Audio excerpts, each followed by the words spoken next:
It's time to begin.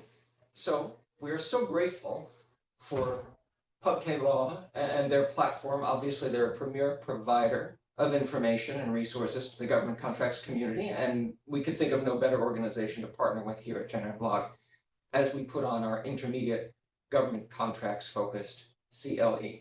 You're going to meet a number of members of our team here at Jenner, and I'm David Robbins. I'm the co-chair of the government contracts practice.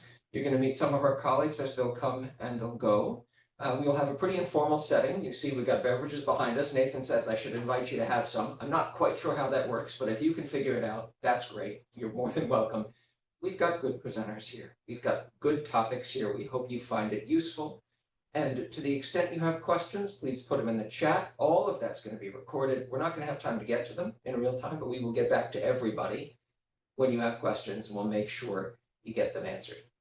We're going to start with disputes. We're going to start with Nathan covering disputes. Nathan Castellano, who I'll say a bit about in a moment. We'll do sort of an advanced beginner introduction to CAS with Matt Haws.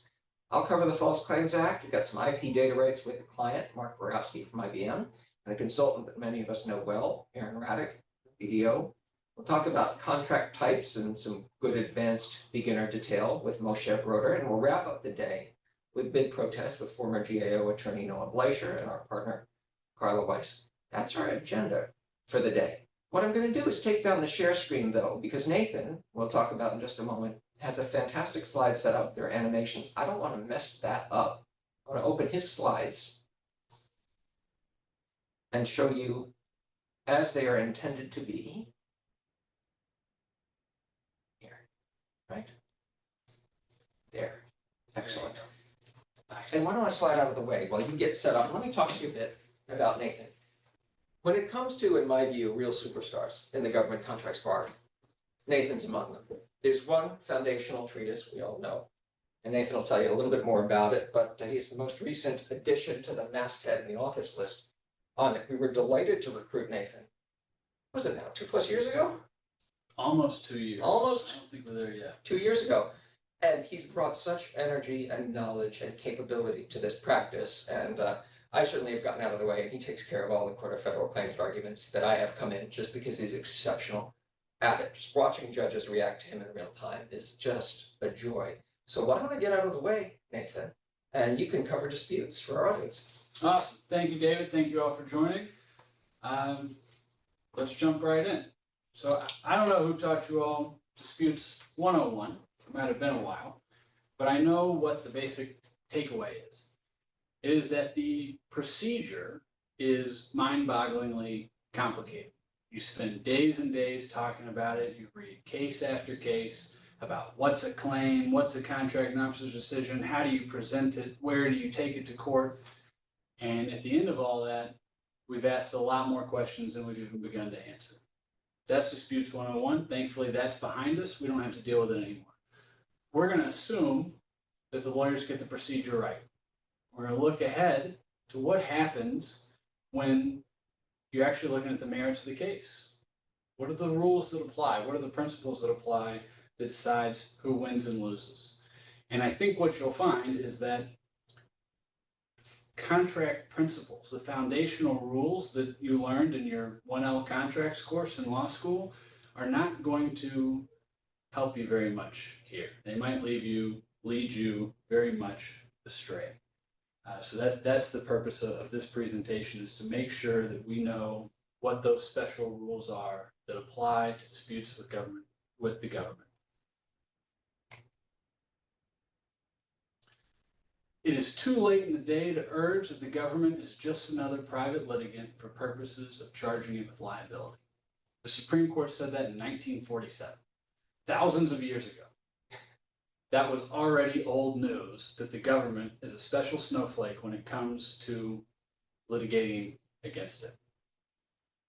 There is a more subtle takeaway from this case. If you're ever in a dispute with the government, your client's in a dispute with the government, and you feel like your case is just so powerful, you're such a sympathetic plaintiff, you've got all the heartstrings to pull, there's no way a judge would let the Department of Justice invoke some special arcane government theory to let you lose this case, read federal crop insurance. just a couple pages, is absolutely ruthless and is a good perspective change.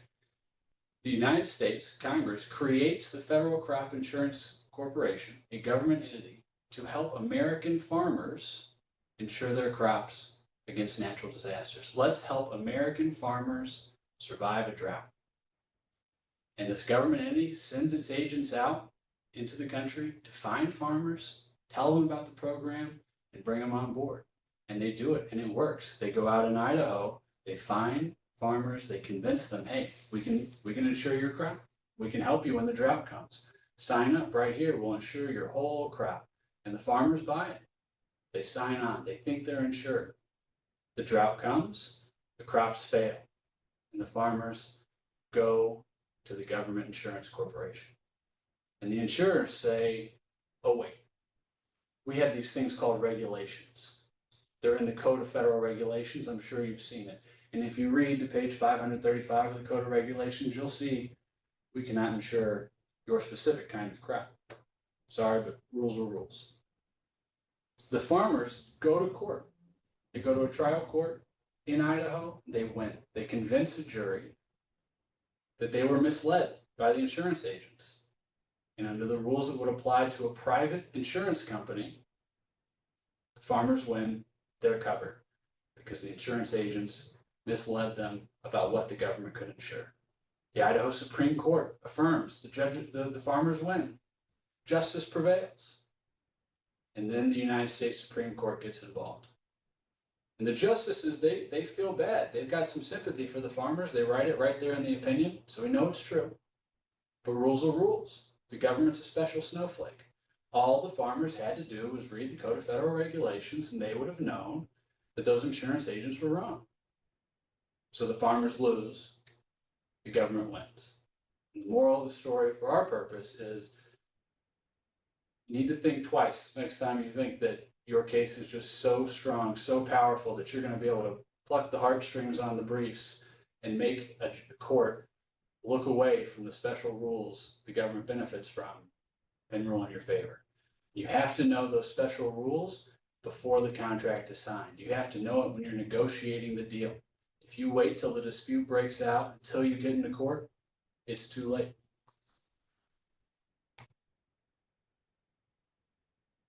So what gives the government these special rules? It almost all comes down to sovereign immunity. It's the idea that the king is the law. The king makes the law, so he can't break the law. The United States founding fathers were not too big on kings, but they kind of like the sound of sovereign immunity, so we kept it. You can only sue the United States. The United States can only be liable to the extent Congress has waived its immunity. And Congress waives its immunity, but when it does, puts a lot of conditions in place. It's very particular about where you can sue it, when you can sue it, what kind of arguments you can make, and what kind of remedies you can receive. So we end up with things like the Contract Disputes Act.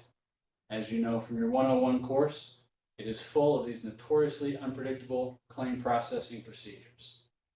It also funnels you to unique tribunals. You're not in the district court, you're not in state court, you're in the boards of contract appeals, you're in the Court of Federal Claims, you're at the federal circuit. Because that's how Congress waived its immunity.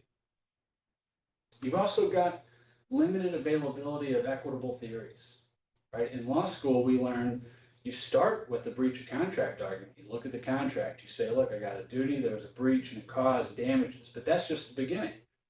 If you can't make out your case on the terms of the contract, you've got these other arguments. You can say, oh, but I reasonably relied to my detriment on the assurances of the other party. I gave a benefit to the other party. Surely I must receive some compensation in return. Those don't work with the government. There's no waiver for those arguments. You have to make your case on the face of the contract. You've also got limited availability of equitable relief. You're not going to run into a court and get a temporary restraining order to stop the government from doing something during contract performance. You're not going to get specific relief, having a court force the government to perform the contract in a certain way.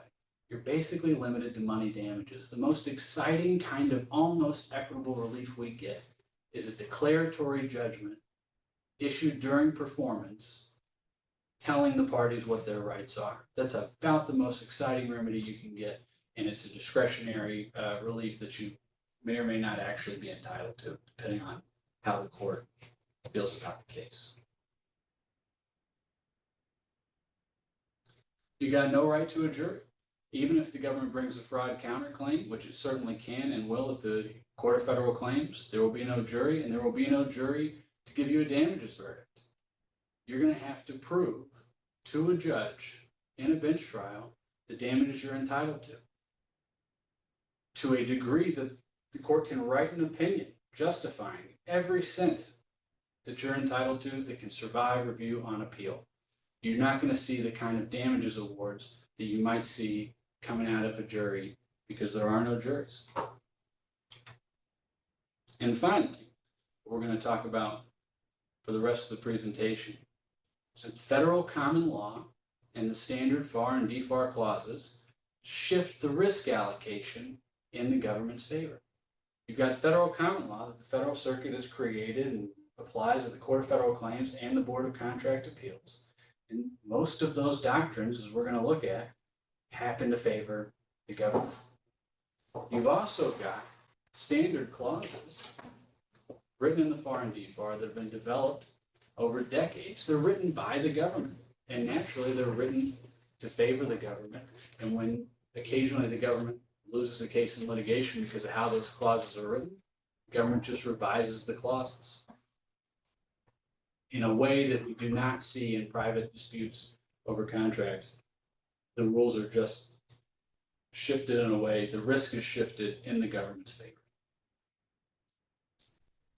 So we're going to start talking about specific, what are those federal common law doctrines? What are the clauses? How do they work to shift risk in the government's favor? The first one, maybe the most important, is authority to bind. Who has authority to bind the government contractually? Who has authority to modify a government contract? And this is an area where the rules applicable to government contracts completely depart from the rules we're used to in private contracts. The rule for private parties is a private party may be bound by an agent that has apparent authority to bind the private party. This happens all the time, right? Imagine David and I work for a software company. David is the CEO, president of the software company. I'm senior vice president of sales. David says, Nathan, go out, license our software, negotiate however you want, but you can't accept anything under $1 million for these licenses. At that point, I have no actual authority to agree to a license under $1 million. David can put it in writing, he can send me a letter, he can send it in an email. I have no actual authority to bind his company for a license under $1 million. But my customers don't know that. Unless David tells them the restriction, all they see is that I'm a senior vice president of sales. I'm there to negotiate a deal. If they put up a real bargain and twist my arm and we agree to $900,000, they have no idea that I didn't have actual authority. I have apparent authority, and that's enough. They're going to be able to enforce the deal. This is fundamental to how private parties interact. We assume people with apparent authority can actually bind the party they're negotiating for. That is the opposite of the rule that applies when you're dealing with the government. The United States can only be bound by an official with actual authority. There is no apparent authority doctrine. Now, in the example I just had, if David sent me out to negotiate a license deal with the government and I agreed to a $950,000 license, David would be bound by that agreement. Government could hold David to it because I have apparent authority. The opposite does not work. We learned that in the federal crop insurance case we were just talking about.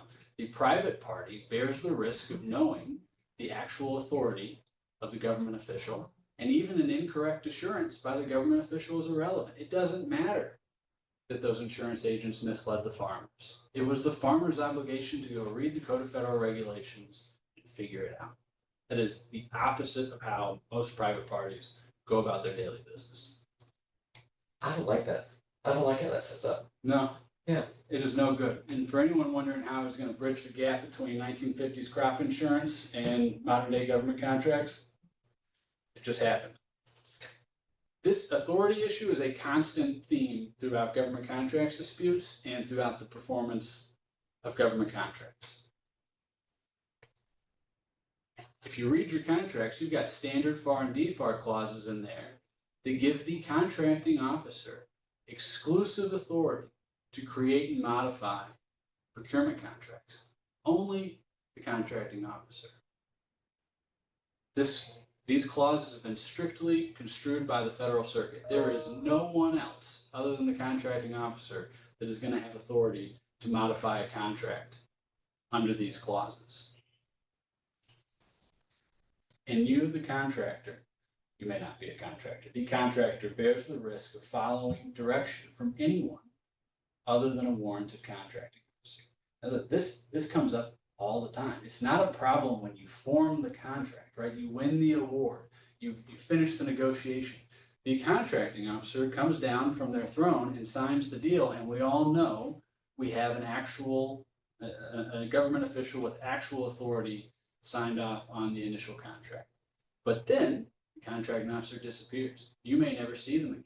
You're going to be dealing with contracting officers' representatives, program managers, contract specialists, technical representatives.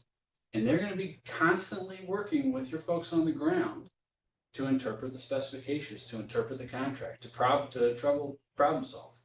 Every once in a while, they're going to make suggestions. They might be a little more than suggestions. They might be directions. You know, I know we told you the contract says paint that wall red, but it really needs to be blue. And we don't have time to go modify the contract, just paint it blue. At that point, you're in a real pickle.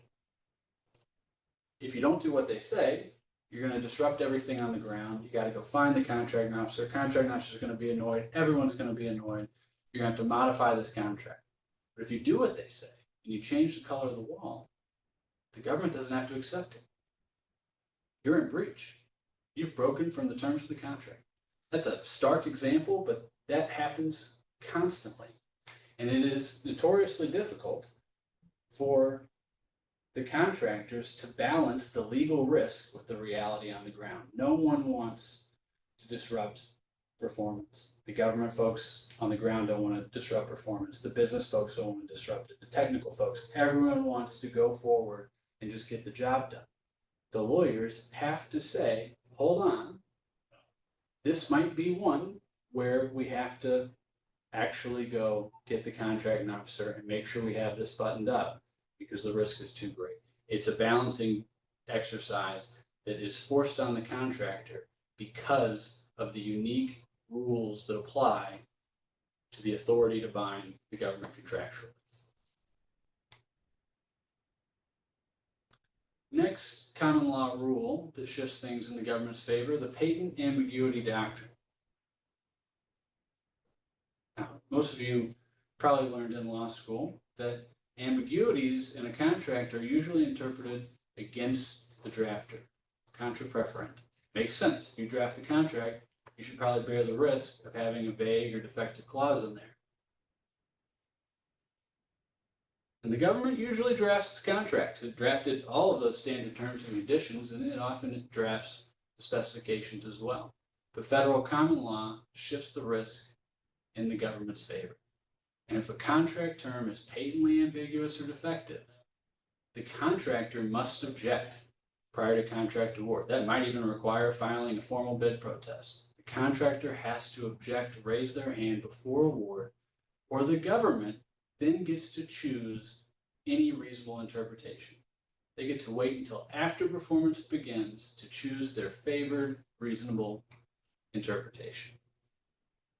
And that it incentivizes government officials to craft vague contract terms and defer the tough interpretation discussions until after the contract is signed. Why would we take the time to sit down and negotiate specific terms and lock ourselves in when if we just push the deal through during performance, the government can pick its favored terms? That's not how private contracts work. It is how government contracts work.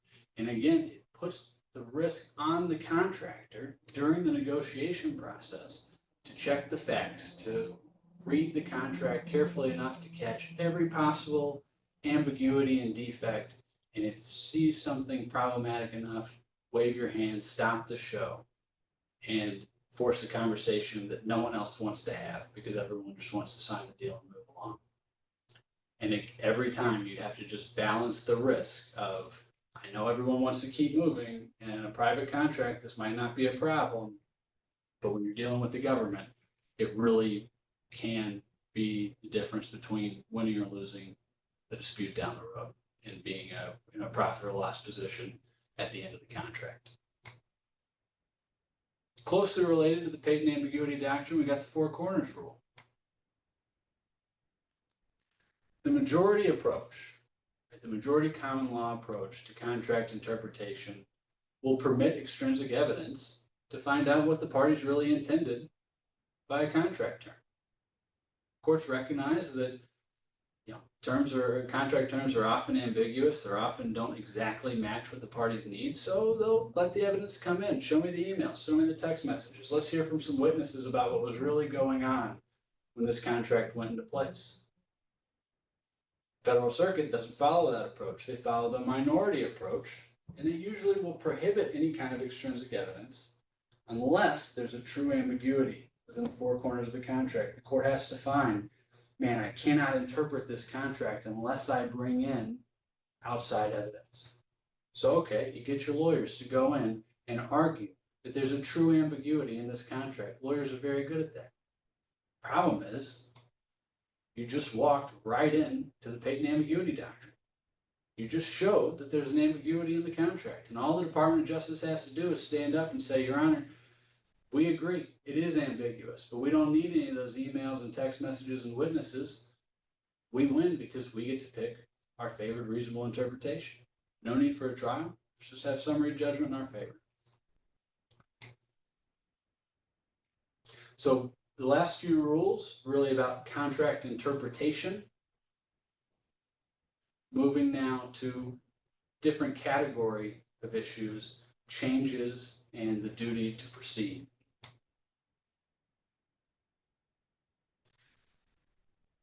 Now, the standard changes clause, which has been in government contracts since the Civil War, is interpreted to give the government a broad unilateral right to just change performance requirements.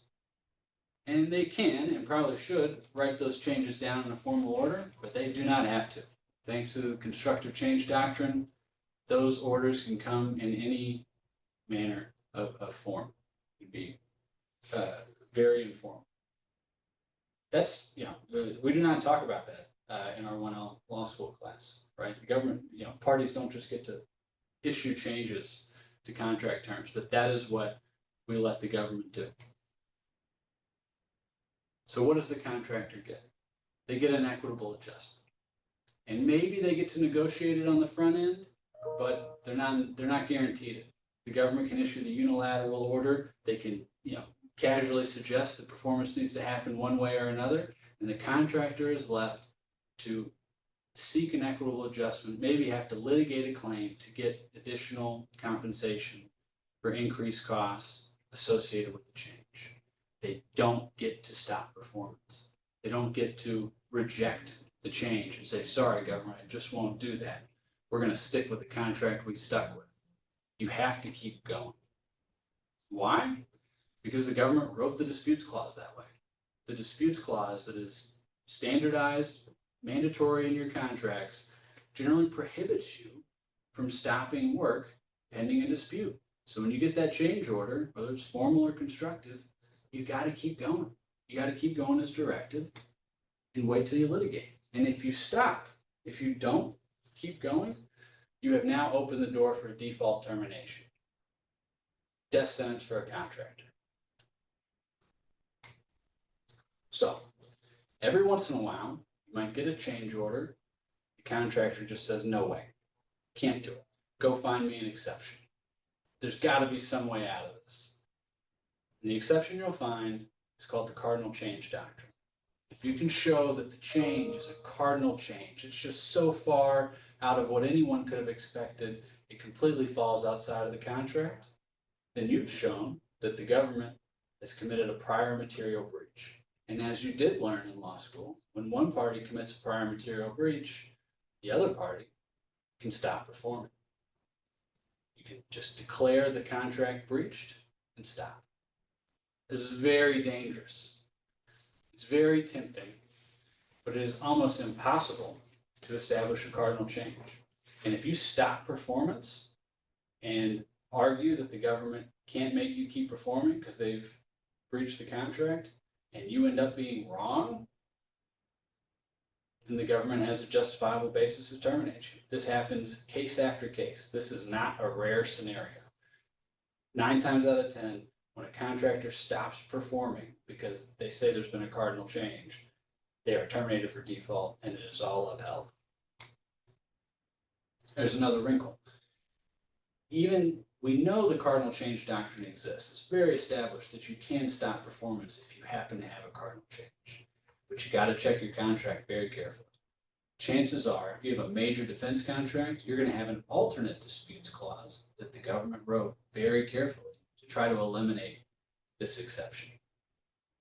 Hasn't been litigated in a truly precedential decision to figure out how that works. There's a little bit of a chicken and an egg problem to say that the clause prohibits you from stopping performance in the face of a prior material breach, but it is a real risk that again comes with the threat of default termination. So your lawyers convince you, okay, don't stop work, it's too risky. It's basically legal duress. You must keep going. Oh, but when you do, we go back to law school and we know that we have now probably forfeited our right to stop performance if we win the litigation. If you can stop if you're willing to accept the risk. But if you keep going because you know how risky it is to stop, you've probably waived your right to void the contract and you're stuck with money damages. Now, the cherry on top, the final point, is that the government, unlike any other private party, is entitled to a judicial presumption of regularity and good faith. You're going to want to come in and draw all these negative inferences about the government. You're going to want the court to infer that the government, yeah, they said they terminated your contract for reason ABC, but it was really XYZ. They said they just didn't have the funding, but turns out it was bad faith. They really just didn't want to work with you. They wanted to give a contract to your competitor. Almost none of that's going to fly. The court is primed to presume, consistent with decades and decades of precedent, the government officials are acting in good faith. They did what they did for the reason they said they did it. And if you want to overcome that, you are going to have to present, and I quote, well nigh irrefragable proof of bad faith. And that means really strong proof of bad faith. It is almost an impossible standard to meet. And I think, I don't think any of us learned that in our first year contracts class, because that's just not how private contracts work. That is the end of the presentation. I appreciate you all joining in for it. I'm not sure how I'm doing on time. David, are we good? Yeah, you're great. Awesome. Yeah, we appreciate it. It's been a All right. pleasure. So you're good to go. We'll take a minute or two to reset the slides, bring in that Haws, and get started. But thank All you. I appreciate it. Thank you all. I haven't had a chance to sit through that before. So yeah. Did you learn something? Yeah. Well, nigh irrefragable proof. Good luck. Yeah, thanks. All right. So I'm gonna pull down the screen share. Switch slides.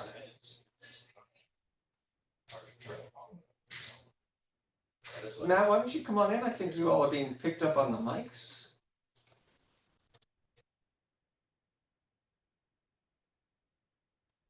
Excellent. We're just changing out slide decks.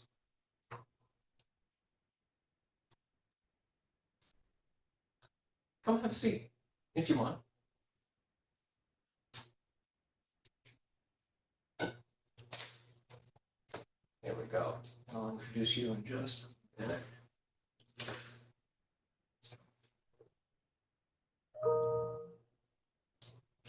Thank you all for bearing with us.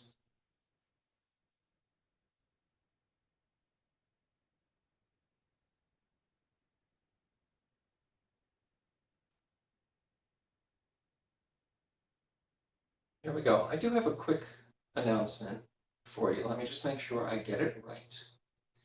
Okay, so thank you all obviously for joining us. As you know, this is a presentation with continuing legal education credits. They are pending approval. PubK would like us to let you know that they're going to notify you when they are approved. And also, because of that, we're going to have the usual poll questions. They'll come up later in a break. We'll warn you when it's time to respond to a poll question and get things started. I'm going to see if I can't zoom the camera in just a little bit. That's a little frightening, but it seems to be working. And so Bill Oliver can tell me that this is better. He asked us to zoom in, and here we are. Okay, so now what you missed is beforehand when Nathan was up, I introduced him a bit. I'd like to introduce you a bit. Obviously, you should introduce yourself. We do have some play in the schedule. I haven't told the audience yet, but we built in a break, maybe about 2/3 of the way through, of sort of flex time. Some of us are going to go over, some of us are going to go under. They're going to have a break, obviously when they need it, but we do have some time to run a little over. Matt was here when I joined. I joined early pandemic, summer of 2020, so I didn't get to meet anybody except on a screen like this, which is a really hard way to get introduced to a new group. But when it comes to a true stabilizing force in this practice, and someone who is a fantastic subject matter expert, Matt Haws comes to mind. Matt, you trained up at Wilmer, you trained up at Smith-Pachter, you spent some time working in Ethiopia, right? Yep. And doing, well, you should, International arbitration, Yeah. commercial litigation. really broad skill set, but yet it seems like you've got a passion and a real expertise in government contracts, cost-related, cash-related issues. We all know here, and those of us who are government contracts lawyers out there know that that's a really hard subject area. There are very few real experts here, and we are so fortunate to have one of them here with you. I mean, it's just the issues come up and we know better than to dabble. We just call in Matt, and clients are extremely pleased. So we're very happy to have you present here. Camera's up there, slide control is here. Great. Why don't I get out of your way? I'll just sort of sit over here if you need anything, if you want me to run your slides. Otherwise, off you go. All right. Thank you, David. Very kind introduction. Obviously, every child grows up wanting to be an expert in cost accounting standards, government contracts, Naturally, of course. cost allowability. So it is, of course, a dream come true. Nice to meet you all. Really fun to have this sort of a session. Obviously, we all see Government Contracts 101 sessions popping up all the time. We give them to clients, folks new to government contracting. It's fun to take the next step into a little bit more depth. As David said, cost allowability issues, CAS issues are unbelievably complicated. So even though today is going to take the next step, it truly is really just an intermediate discussion. You could spend days on these issues, and in fact, we do that with these folks. And we've got 3-day sessions on CAS, so we're happy to have more fun with you all if this wets your whistle. So let's get started. Am I on the right slide? Oh, that's fine. All right, we will advance to you. Forgive the dizzying nature Oh boy, of this. close your Okay, eyes. stop the screen.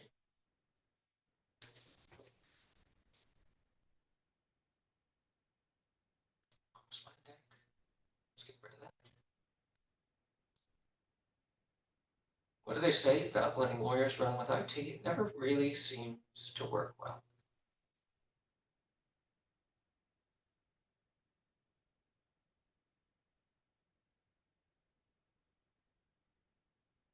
This is why we build in the extra time. Perfect. Okay, here we are.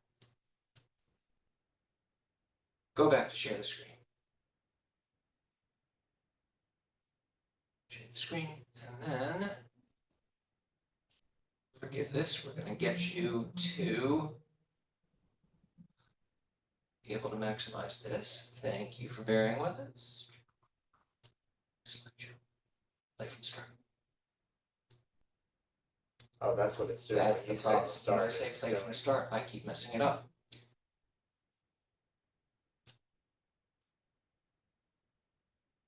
Well, Matt, riff on some of the funny stories from your time in Ethiopia while we work this out. Like from current slide. Perfect.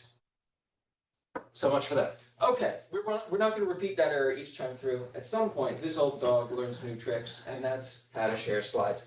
My apologies. All right. Yeah, so let's talk about costs. There are really two big categories of issues with government contracts: costs, allowability issues, and accounting. We're going to spend most of our time today on accounting, but it's worth talking about allowability issues because they are related and they cross-pollinate. In fact, some of the cost accounting standards are incorporated directly into the cost allowability rules at FAR Part 31. So you really need the whole landscape. So what are these two components? Cost allowability are the types, sometimes the amounts of costs that the government will pay. So these are moral, ethical policy decisions that the government is making about what types of government contractor costs it will pay for. So we'll see the famous example is that the government will not pay for alcohol costs. That is the shortest of the cost allowability principles. It's the Jesus wept, so to speak, of the cost principles. Because there's no alcohol. Because there's no, Yeah. Jesus would certainly weep in that case. So that's what the cost allowability rules are. We'll talk a little bit about where they appear. Cost accounting then is how you deal with those costs of performance, how you measure them, how they are assigned in terms of time, and then how you assign them in terms of contracts. And this is mostly governed by the CAS. Again, we're going to spend most of our time on the CAS today. So first, where do you find cost allowability discussions? FAR Part 31 is the section for that. Again, this contains both general guidance about what costs will be reimbursed, and then very specific guidance on types of costs and the specific rules for those types of costs. So in FAR Part 31 at the beginning, it talks about what makes a cost allowable. It must be reasonable, allocable. It must conform to those specific limitations that I mentioned at 31.205. And we have plenty of fun in those sections. They're somewhere in the 50 different rules about types of costs in 31.205. They've actually deleted a few, so it doesn't quite total the number that they have there. But it gets very specific down to the types of labor costs, the types of facilities capital cost of money, and the specific rules for what elements of those costs the government is willing to pay for, again, as a policy matter. That's what cost allowability is about, are these policy decisions. The first general component is that a cost is reasonable if in its nature or amount it does not exceed that which would be incurred by a reasonably prudent person. So all the lawyers here, we remember that standard from law school, and it is applied here. So what does that mean? Well, it means that we want our government contract businesses to apply the same basic reasonable prudent standard that a commercial business would apply. They're not going to go out and agree to pay exorbitant prices for things. The cost must also be allocable. And in FAR Part 31, it tells us that a cost is allocable if it's treated consistently with other costs incurred for the same purpose, and it's incurred specifically for the award. So that's a direct cost, or it benefits the contract and other work, but it can be distributed based on the benefits received. Those in general are your indirect costs, and then there's obviously different types of indirect costs. You've got overhead, you've got G&A costs, and it's this issue of direct costs, indirect costs, how they're allocated between contracts, how they're grouped and pooled, that we then look to CAS, if you have a CAS covered contract, to provide more specific guidance and rules on.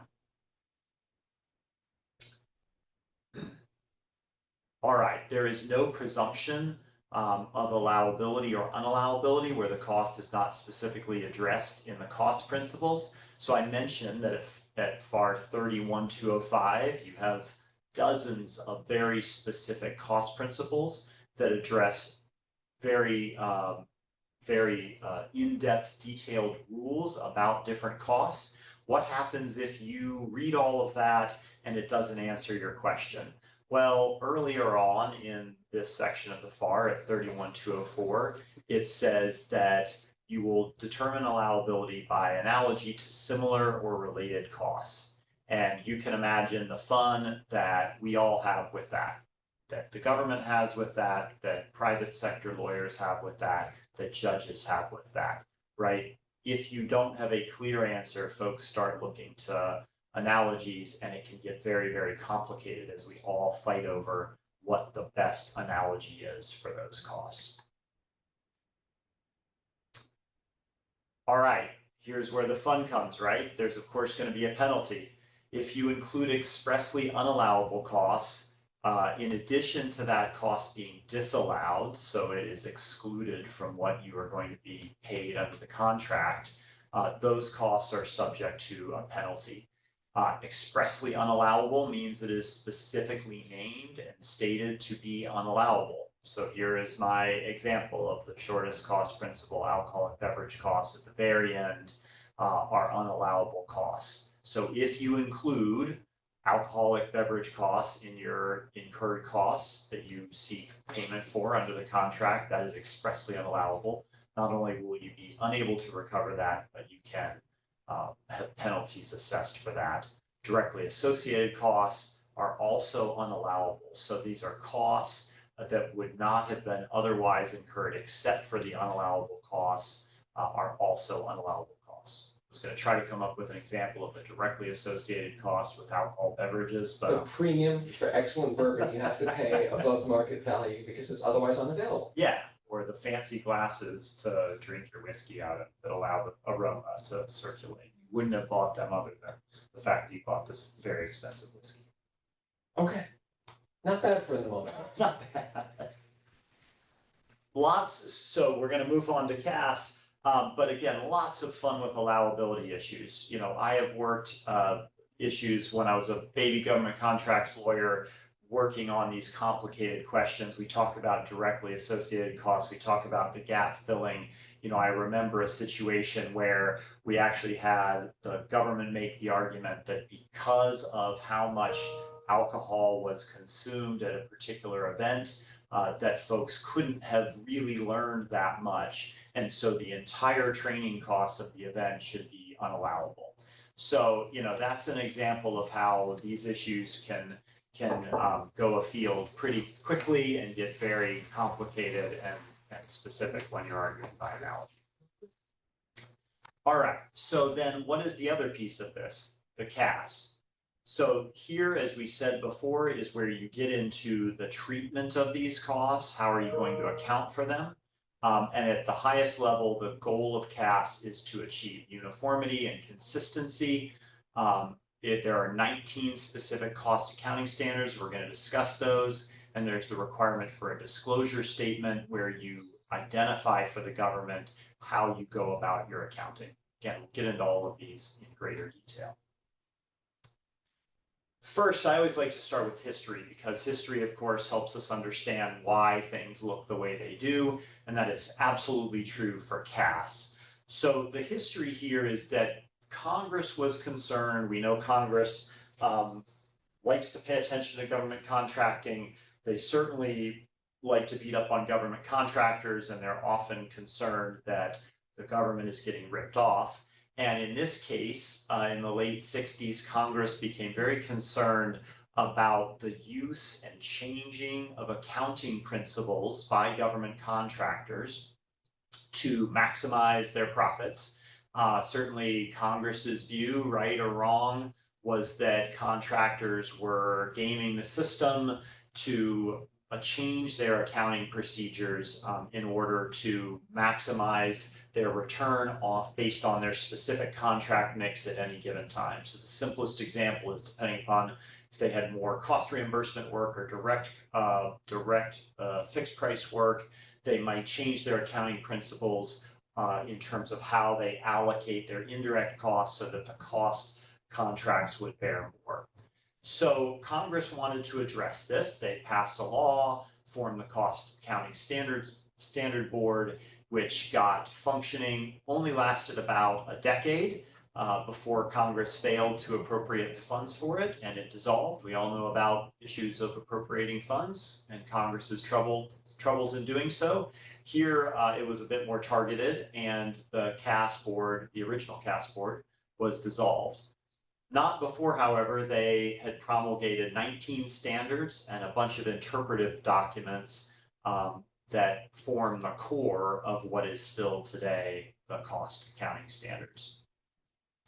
About 8 years later, a new independent CAS board was created. Congress specifically authorized it. It adopted the standards, these 19 standards that had been promulgated by the prior board, and it gave the new board the authority to interpret, amend, rescind the CAS. So what is the CAS board? Pretty small group. Those of you who are regulatory nerds will note that this looks a lot like the FAR Council and who officially promulgates the FAR, except it does include a couple of representatives from the private sector. So it's the administrator of OFPP, a representative from GSA, a representative from DoD. Again, in a slight difference, it actually includes 2 representatives from the private sector. In '92, CAS was recodified into the FAR. It appears as a supplement to the FAR, and it was made applicable to all negotiated contracts. We're going to talk a bit about that when we talk about the scope of CAS. All right, so we know why Congress wanted this. It was concerned about changes in accounting practices that benefited contractors and harmed the government. What else were the guiding principles adopted by the CAS board in putting forth the cost principles, the cost accounting principles? One, it was that they didn't need to be overly prescriptive. They shouldn't require precisely prescribed methods of computing each type of cost. They should evolve from commercial cost accounting principles. They should be compatible with GAAP. So the idea was, we don't want to totally reinvent the wheel here for government contractors. We don't want to be very prescriptive in saying that they have to do it a certain way. Next, they must disclose in writing their cost accounting practices. Again, because folks were concerned about changes, they wanted to know upfront what the contractor was going to do in terms of its cost accounting. And that flows through the rest of the principles. Contractors needed to maintain records in compliance with those disclosed and approved practices. And it should apply broadly, so not just to a certain type of contracts, but to all negotiated contracts. And finally, again, because of that original concern of Congress that folks were gaming the system and benefiting from it, there should be a price adjustment in the event of non-compliance with CAS or a change to a disclosed or established practice. All right, so that gets us to the promulgation of CAS. When does it apply to you? When do you have to start caring? Well, it applies to defense and non-defense contracts. Again, we saw that one of the principles was that it should apply to negotiated contracts over the TINA threshold, which is currently $2 million. How do you know that it's going to be applicable to you? Well, it'll be in your solicitation. There is a cost accounting standards notice clause that will appear. That includes a certification that you need to be making as part of your proposal regarding your disclosure statement, whether you're exempt, and whether the award of this contract would require a change in any of your current cost accounting practices that might affect existing contracts. Then when you get the contract resulting from that solicitation, you'll see the CAS clause in that contract. Again, like most other government contracting rules, it applies as a matter of contract. And so it is that CAS clause that really subjects you to the cost accounting standards, and obviously is the place you would want to start if you are getting your first CAS covered contract. We mentioned that there are some exemptions, and so you're going to see that clause in your contract unless there are exemptions. So what are those exemptions? The first is sealed bid contracts. Again, the idea here was to apply it to negotiated contracts, and so if you have sealed bid contracts, not applicable. Small businesses are also exempt. CAS is a really burdensome thing, And so Congress's concern for small businesses is reflected here. Small businesses remain exempt from CAS. Foreign governments, often treated uniquely. For the most part, they are excluded from CAS.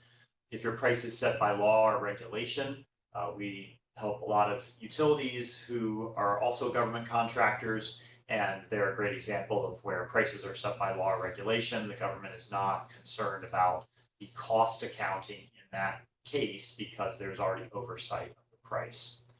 And then commercial items, a big area of exemption, of course, from many government contracting rules based on the policy decision that we want the government to take advantage of commercial items, the efficiency of buying commercial items, and that the commercial marketplace is ensuring that prices are fair and reasonable. That is extended here to cost accounting. We don't need to burden a commercial item with these cumbersome cost accounting rules because we trust the market to ensure that those prices are fair and reasonable. The next big one is firm fixed price contracts where you have adequate price competition and there was not submission of certified cost or pricing data. And then we have small dollar contracts. If you're under the TINA threshold, it doesn't apply. And then the last is the trigger contract for CAS allowability. If all of your contracts are less than 7.5 million, don't apply, none of the other exemptions apply, then you are still free from CAS.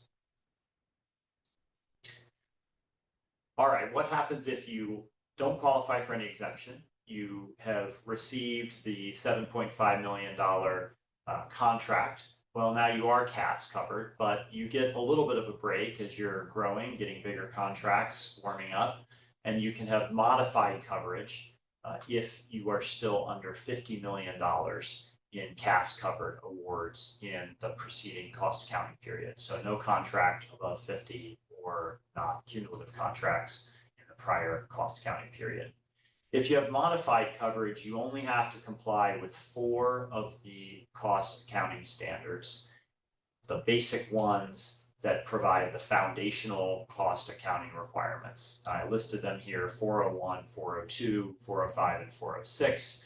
These are talking about that rule that we started with, that Congress was very concerned about, that folks were changing their cost accounting approaches to maximize their returns on a government contract. And so guess what? The first 2 apply to you, which is you have to be consistent. You have to be consistent in the way you estimate your costs, and then you report them under the contract. You have to be consistent in your treatment of costs of the same type. You have to account for unallowable costs. You have to make sure you're tracking those alcohol costs. And then you have to be consistent in the cost accounting period that you're using. All right, you get through that. You've successfully performed perhaps as a modified CAS covered contractor, and then you get that trigger contract of $50 million. All of a sudden you are now a fully covered by CAS. You have to comply with all of the 19 cost accounting standards. When you hit this level, what are your obligations? Well, we talked about this earlier, that one of the policy requirements was that we wanted contractors to disclose upfront what their cost accounting practices were so that we know it and that we can measure changes. And that is done through a disclosure statement. So that's the first requirement under CAS for a fully CAS covered contractor. And then again, you have to comply with all of the cost principles. So let's unpack those a bit. The first, the disclosure statement, is a written description of your cost accounting practices and procedures. Again, it's required once you get that trigger contract. And what is it? Do you just write down what you want to? Well, fortunately, maybe painfully, the answer is no. There is a form that is to be completed, and it's here, the DS1 form. It's a very lengthy document, but it walks you through the areas that you need to discuss, what you need to identify what your cost accounting practices are, and how you treat various categories of costs. I put some of the examples here of things that you have to address. How do you treat cost of money? How do you treat post-retirement benefits, deferred compensation, insurance costs? So again, this then becomes the foundation for your cost accounting, for evaluating changes in the way you do your cost accounting, and very importantly, as we'll discuss, measuring any adjustments that need to be made based on those changes. Here we go. Accounting practice changes. Simple answer is, if you want to change something after you become a CAS covered contractor, it's going to be complicated and painful. You are allowed to change your cost accounting practices, but if it causes an increase in the amount the government's going to pay under your covered contracts, you have to give that money back to the government. So there are three categories of changes. What I just described is a unilateral change or a voluntary change. Again, you are not allowed to have an upward price adjustment for that sort of change. You have to identify this change in advance of making it, 60 days in advance of making it to the government. You have to provide a general dollar magnitude of the impact of that change. And again, if it's going to cost the government money, they are entitled to get a credit for that amount. Now, interestingly, of course, the government interprets a change, a voluntary or unilateral change that will save the government money. It typically interprets that as something that they need a refund for, because they take the position that if they had known about that during the negotiations, they would have negotiated a lower price. So this is truly, you can't win. Either way the adjustment comes out, you are likely to face the government demanding money back. What are the exceptions to that? If you're making the change because there's a new CAS requirement, you are allowed to have an upward price adjustment. And then finally, if it's considered a desirable change. So I put that at the bottom. The contracting officer has the authority to determine that the change you're making, the voluntary change, is not detrimental to the interests of the government, is desirable on the part of the government. That's the only case where you're allowed to make a unilateral change, not required by law, and actually get increased cost under the contract. Anyone want to guess how likely the contracting officer is to consider something a desirable change? No. David's the only one in the room and he says no. It's not likely. Not likely. Correct answer. Well done. All right. We've got just a few minutes left. We're going to fly pretty low and fast over some of those 19 individual cost accounting standards. Again, this is the section where we could spend a couple of days going through each one of these, what they address, the specific issues with each one. So here they are, the individual standards. You can see you've got the basic broad stroke standards that we discussed that are applicable for modified coverage, things that we can all understand. You've got to be consistent in what you do. But then you can see that you get down to some very specific issues: insurance costs, cost of money as an element of the cost of capital assets under construction, right? So it can get very specific, very deep into the weeds, depending upon what type of contracting you're engaged in. I'm going to hit just a few of the most important cost principles, the ones that we see most often. This one we already mentioned, the consistency in estimating cost principle. It requires, again, consistency in how you estimate your costs at the time of proposal, and then how you report your costs under the contract.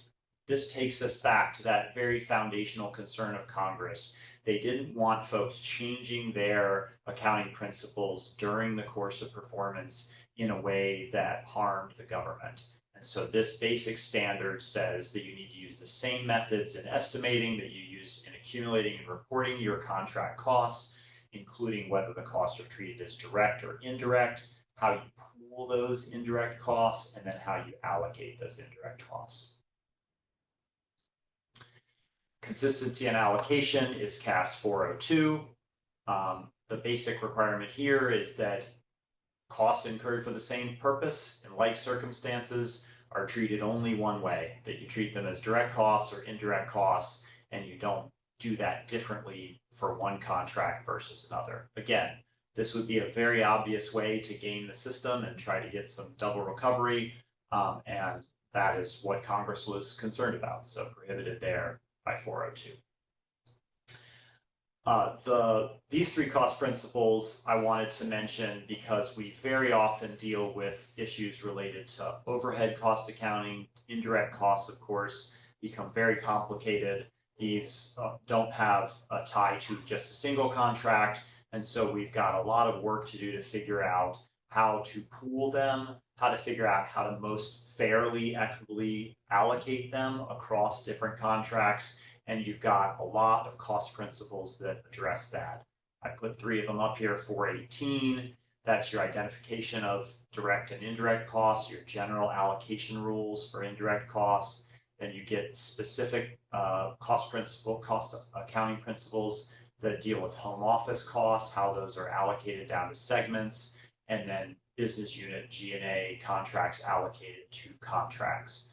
So again, if you are now fully CAS covered and you are deep in the weeds, you're going to have a lot of complicated issues in terms of your indirect costs and how they're allocated out. I've got a couple of slides here at the end on those specific cost accounting standards and some of the principles that they invoke. I'm not going to spend a lot of time on those, but you have them for your reference. All right, that was flying really fast. Oh, we're over the tour. You know, we gave a presentation, or you gave a presentation based on a particular area of specialty, and one you're excellent at, but I don't want to give people the impression that that's, you know, all you do. Do you want to just say a little bit more about the breadth of your practice?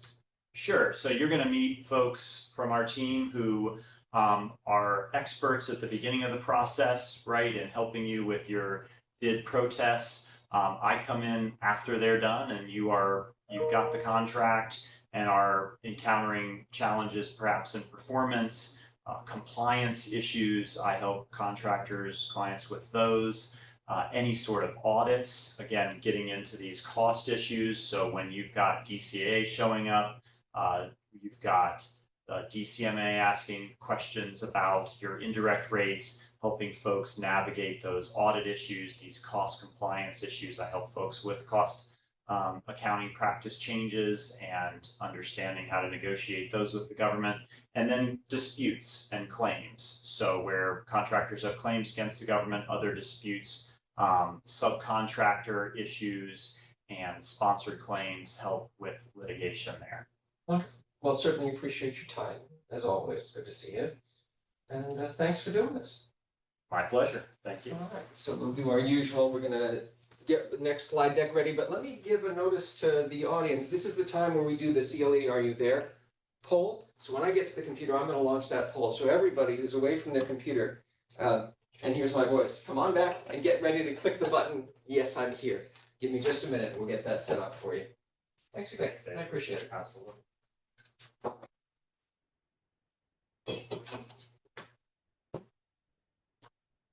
I know we have Q&A coming in. That's good. Please keep them coming. We're not going to be able to do that in real time, but we will get back to all of you when necessary. I'm sorry, not when necessary. We're going to get back to all of you, so all questions get answered. Okay, let me see. Polls. Poll question 1. Here we go.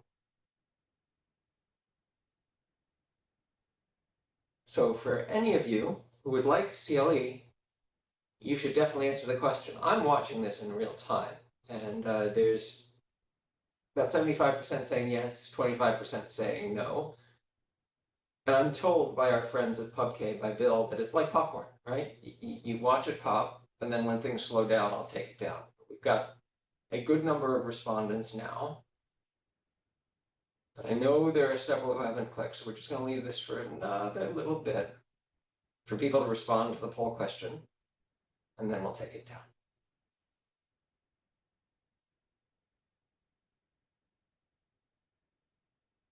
All right. If you end up missing it, I'm sure we can help you out. Oh, wait, a few more coming in. Oh, we got 106 of 140 chiming in. So that's pretty good. Stop the share. We'll leave this up while I get the slides ready, the next set ready.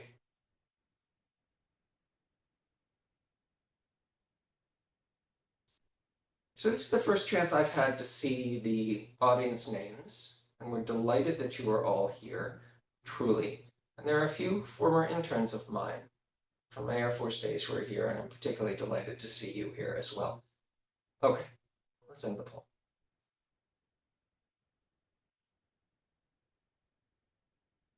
Just in case people are interested, I mean, I could probably share the results. That's what people chose. All right. Give me just a moment. We'll get back to sharing screens.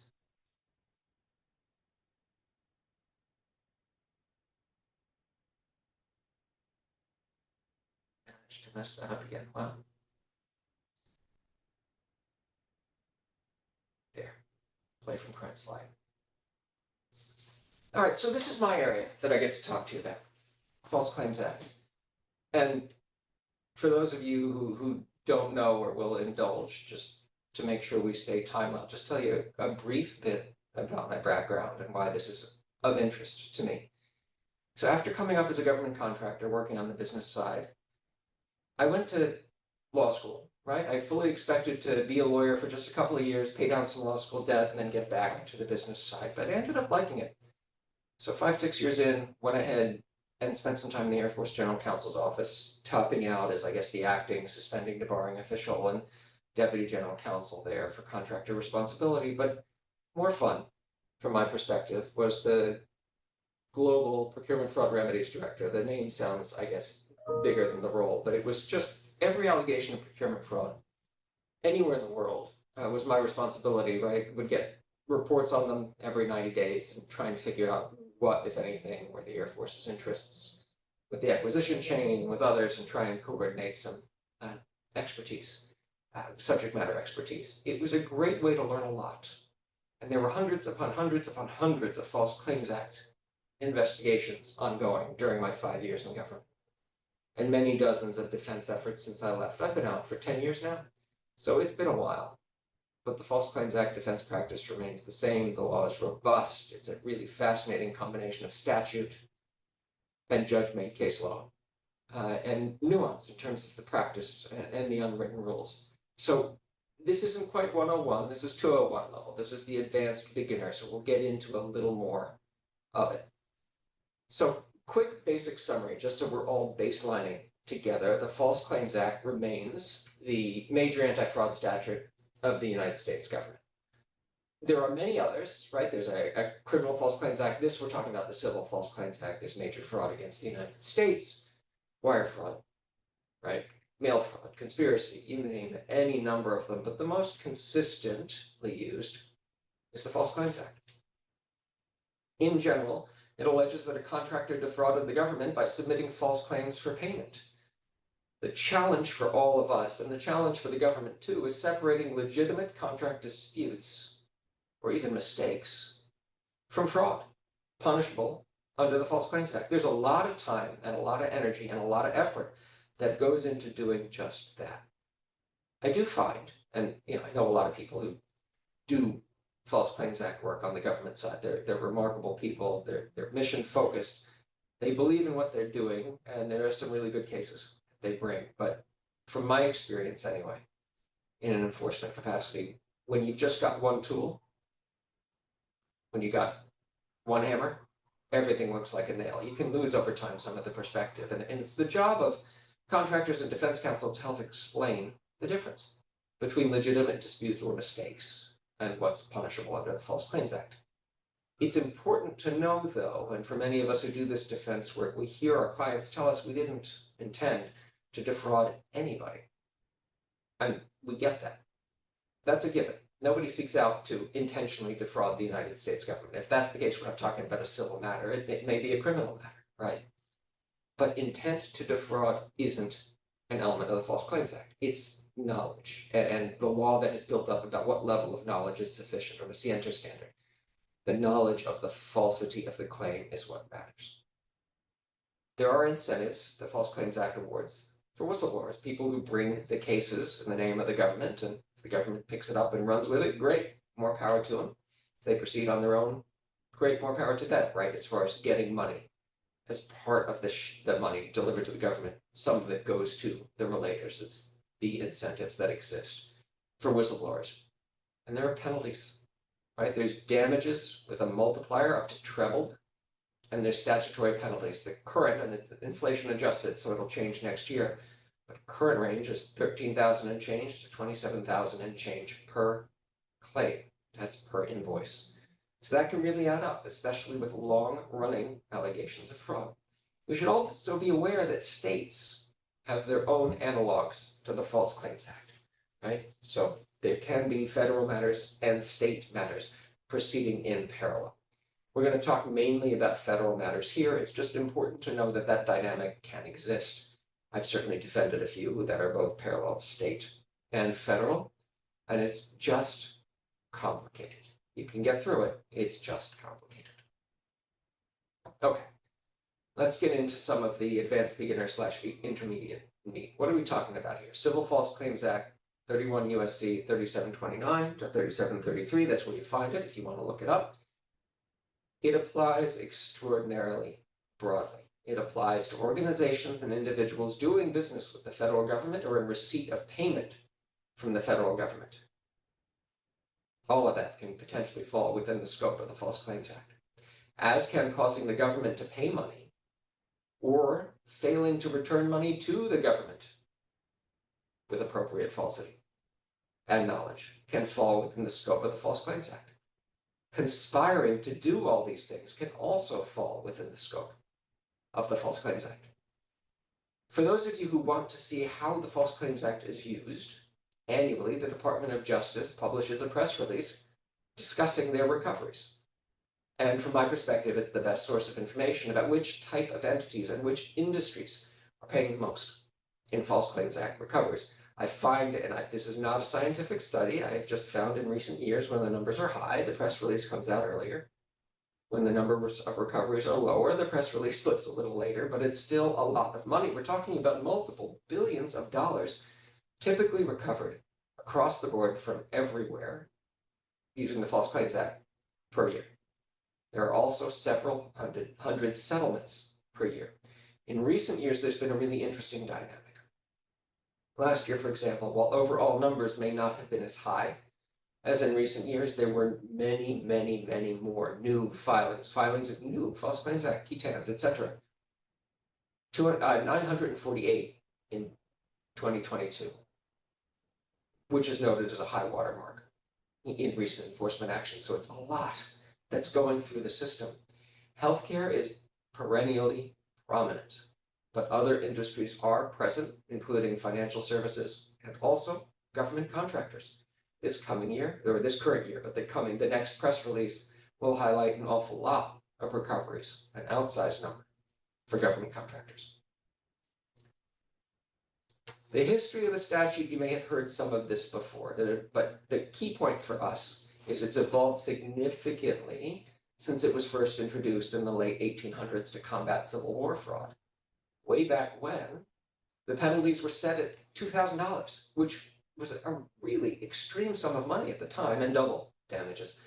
Individual citizens, and this continues to this day, could sue in the name of the government and share a significant portion of any recoveries. There were a couple of changes, a couple of eras of False Claims Act practice since then. World War II era, False Claims Act amendments changed the relator's recovery formula, where you get more for pursuing a non-intervened case because they have to do more, and less in an intervened case where the government steps in, prosecutes the case. The relator doesn't have to do it. And required information to be new or not otherwise known to the government. Seemingly good common sense changes, but it had an impact on the number of cases brought every year. So fast forward a bit, 1980s, Cold War era, Reagan presidency years, which I'm old enough to remember, but some of you may not be. It caused defense spending to skyrocket. Procurement fraud allegations also increased significantly. 1986 False Claims Act amendment ushered in what I like to call the modern era of False Claims Act enforcement. There have been changes since, but this is where the key, in my mind, changes occurred. This is where you see treble damages coming in, not just double. You see attorney's fees potentially recovered. you see the range of penalties increase, perhaps not as dramatically, given where things were with inflation, to, approximately 5,000 to 10,000 per penalty. Per claim, I'm sorry, but that now flows with inflation. That's why the number has increased steadily since then. Rules also relaxed the information possession requirement to the original source standard we deal with now. And it reduced the knowledge, the scienter, that was required. No more specific intent to defraud was needed. Instead, you get the three standards: actual knowledge of falsity. I make a statement, I know it's false. I actually know it's false. That's sufficient. Or deliberate ignorance, head in the sand. Or reckless disregard of the truth or falsity. That's commonly termed sort of gross negligence or gross negligence plus. More than mere mistake, but it does not need to be actual knowledge. There's also an addition to retaliation count, which we see a lot, obviously, for those of us who work on the defense side. Someone logs in a complaint, an adverse action happens, well, False Claims Act retaliation count follows. Additional amendments since then, perhaps not as big in my view as of a sea change as the 1986, but 2009, you see materiality coming to the fore, doesn't it? Requirement, which has become a major battleground for False Claims Act cases. And the 2020 laws had False Claims Act elements, just a little bit as relevant to an advanced beginner /201 course. Relevant here is the clarification that the Department of Justice maintains settlement or dismissal authority through conclusion of a suit because the suits are brought in the name of the government. That's why you see in the form of a sort of a declaration or a non-intervention decision, they couch it, the Department of Justice does, not at this time. They request to be given copies of pleadings and to retain an interest in the final resolution. That's where this comes from. So where are we now? What are the False Claims Act elements generally? Presenting or causing another to present a claim for payment by the government. What does that mean? Invoicing, right? Invoicing. The claim must be false. It must be fraudulent. It's the False Claims Act. And the defendant must have knowledge. That's that scienter thing we talked about a moment ago. Starting with reckless disregard, deliberate ignorance, actual knowledge. Knowledge is any of those three. There's an awful lot of case law covering which sort of actions are sufficient to trigger the scienter requirement. And it varies by circuit. So you really need to know where you are to know what you're dealing with. And the falsity must be material to the government's decision to pay. Claim's easy. It's easy. Any request or demand for payment to the government or a prime contractor or recipient of federal funds. There are more twists and turns as with notes on the slide, but for today's purposes, this is enough. You invoice somebody, it's probably enough for the government to establish this element. Falsity, whether something is false or fraudulent, is judged within the totality of relevant facts and circumstances. It's probably not obvious, sometimes it is, but probably not obvious on the face of each claim. And it can take into account contractual relationships, the regulatory framework, and a course of dealing analysis between the parties. I apologize for the noise. Just like to grab a little bit of water, and this is still sealed. I find we often need to wrestle with falsity and with knowledge or scienter together because they tend to go hand in hand in the False Claims Act analysis. As a general matter, the more confusing, the more ambiguous a requirement, the harder it is to prove falsity. And the harder it is to prove scienter, for that matter. But it can take significant legal spend on the defense side to establish the confusion and knock out those elements. It's best to prevent this from ever rising to a False Claims Act case in the first place. So I'm going to go off topic just a little bit and just talk about that for a quick moment. Your ethics and compliance programs as a contractor, they matter. Your hotlines, they matter. If someone raises a concern internally, they want to feel responded to, right? They want to feel taken seriously, even if taken seriously means we looked at it, we looked hard at it, but we don't think what you allege happened. And here's why, but thank you for raising it. That sort of thing, making people feel heard, will discourage a large number of potential False Claims Act relators. I find, this is not a scientific study, this is, I've done this a few hundred times in my career between government and private sector. I find people want to feel heard. They want to feel heard, they want to feel taken seriously. And more rational people are open to being told, we looked hard, we think you're wrong, here's why, but thank you. That goes a long way to avoiding the need to deal with the, I guess, I was going to say the expense, but more the disruption of dealing with a False Claims Act investigation. All right, back to the elements, back to what's on the slides for a moment. And thank you for putting up with my brief meander, frolic and detour, right? But let's talk about the knowledge or the scienter element for a moment. Covered this already, specific intent to defraud, not a required element. That's our 1986 amendments. We covered this, but it's worth foot stomping. Especially if you're in-house, if you're inside a government contractor, it's easy to get into the echo chamber when you start getting OIG outreach, Office of Inspector General outreach, or a subpoena, or wrestling with whether there's a disclosure here, or even dealing with a whistleblower, a hotline, an internal hotline complaint. I didn't intend to do this. I didn't know it was wrong. That's not the end of the analysis. You got to look at the reasonableness of the practice. How in line is it with regulatory precedent? It's not sufficient to just accept at face value, I didn't intend to do whatever it is you're alleged to have done. Right? Because deliberate ignorance or reckless disregard is sufficient. You get subjective knowledge, that's actual knowledge, that's sufficient. You get willful blindness, permitting an inference of intent, that's sufficient. That's deliberate ignorance. You have gross negligence plus failure to familiarize yourself with the regulatory requirements of your industry, for example, and just sort of going forth and doing your thing. Also, sufficient. That varies a lot by circuit, but that's the sort of thing that could qualify as gross negligence plus, depending, of course, on the facts and the circumstances. The knowledge, though, and this is an important point, the knowledge of the scienter is judged at the level of the wrongdoer. This is the repair technician certifying repairs were done when they did not do the work. They can have appropriate knowledge, even if the billing department submitting the invoice that has the certification attached thereto is unaware of the underlying facts. Same with a subcontractor sending in invoices with knowledge of improper action to an otherwise ignorant prime contractor. I want to be clear here, like I'm giving overgeneralized examples. Every case can be argued both ways. Good counsel will make sure you can argue it both ways. I don't mean to establish black and white 100%. If any of this happens, you're on the hook for False Claims Act damages and penalties.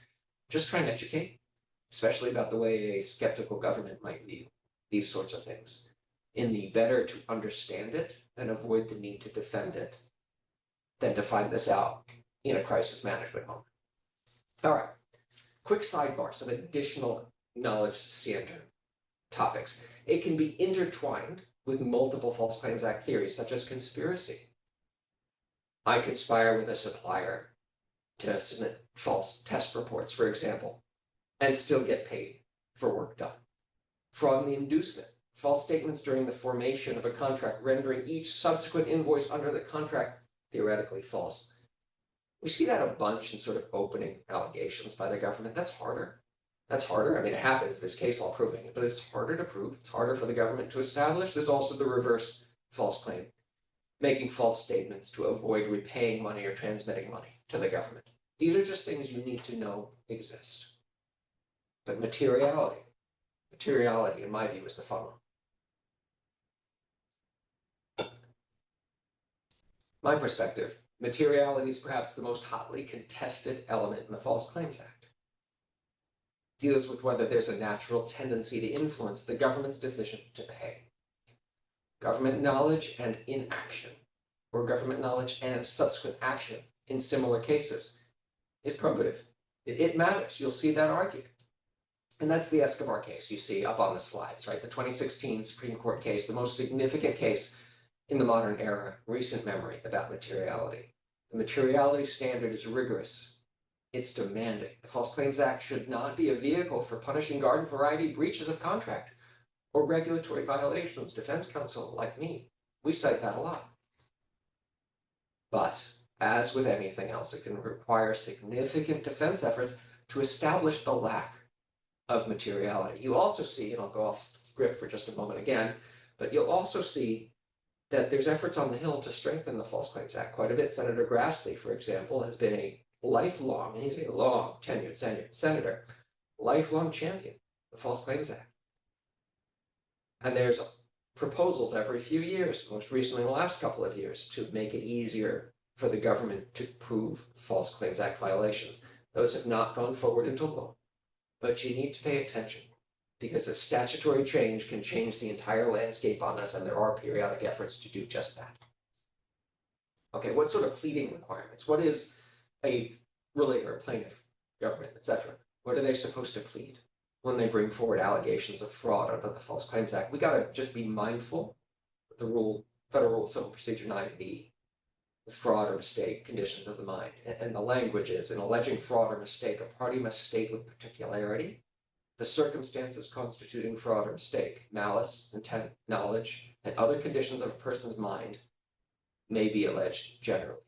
Let's separate that out, focus on the key bit. In alleging fraud or mistake, Civil False Claims Act is fraud.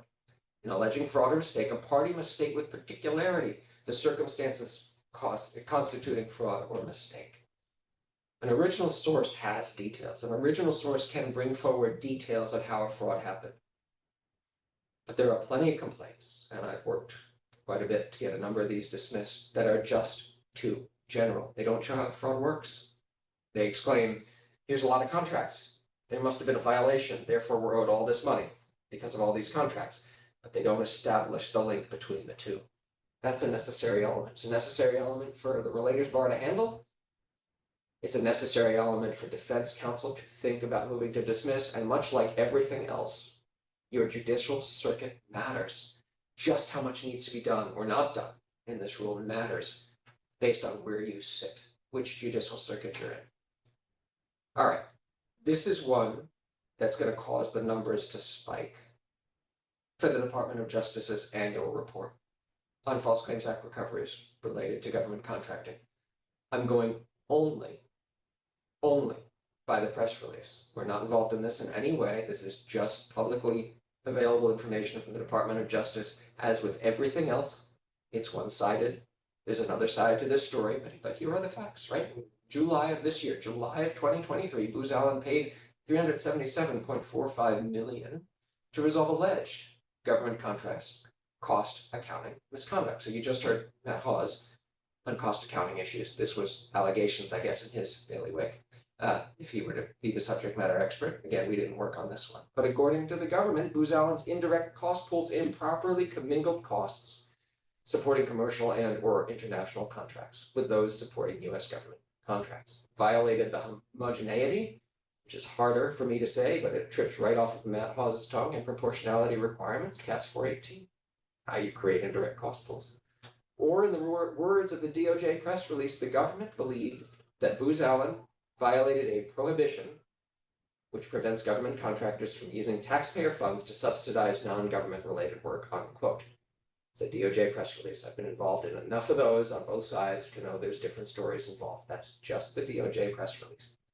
But the alleged misconduct occurred for at least a decade, from 2011 to 2021. Remember what we talked about on penalty analysis? Long-running misconduct. How many invoices were possibly involved there? How many contracts? The penalties portion must have been staggering to deal with. And the alleged misconduct was not properly disclosed as required by government cost accounting rules. Now, there are plenty of articles and plenty of comments by the relator. There was also some, but according to one of those, published broadly, there was also some potentially inflammatory evidence dealing with the company's knowledge. Again, continuing to state this is all one-sided. I don't have the other side. I just present to you what a resolution looks like, how expensive it can be, how long-running allegations of misconduct can get really, truly expensive, and how complicated government contracts rules like the CAS, like cost accounting, can factor in to be punished under the False Claims Act. So, as a general matter, it's better to deal with things at the front end before they become big and expensive. I don't particularly know how I feel about this picture, I gotta tell you. This was in our hallway, a lot of interesting backlighting. I didn't do this one. I think I need a new headshot, but I'm delighted to be presenting with you all. And my contact information is here if you have any questions. I'm going to step out of the room for a moment because I want to get our guests. We're going to talk about IP, intellectual property. We're going to have a lawyer from IBM have one of our valued clients in and a consultant from BDO to help share with us their knowledge, but they're not in this room with me. So why doesn't everybody take a 5-minute break, and we will come back with them as soon as they are ready in 5 minutes. Thank you so much for bearing with us.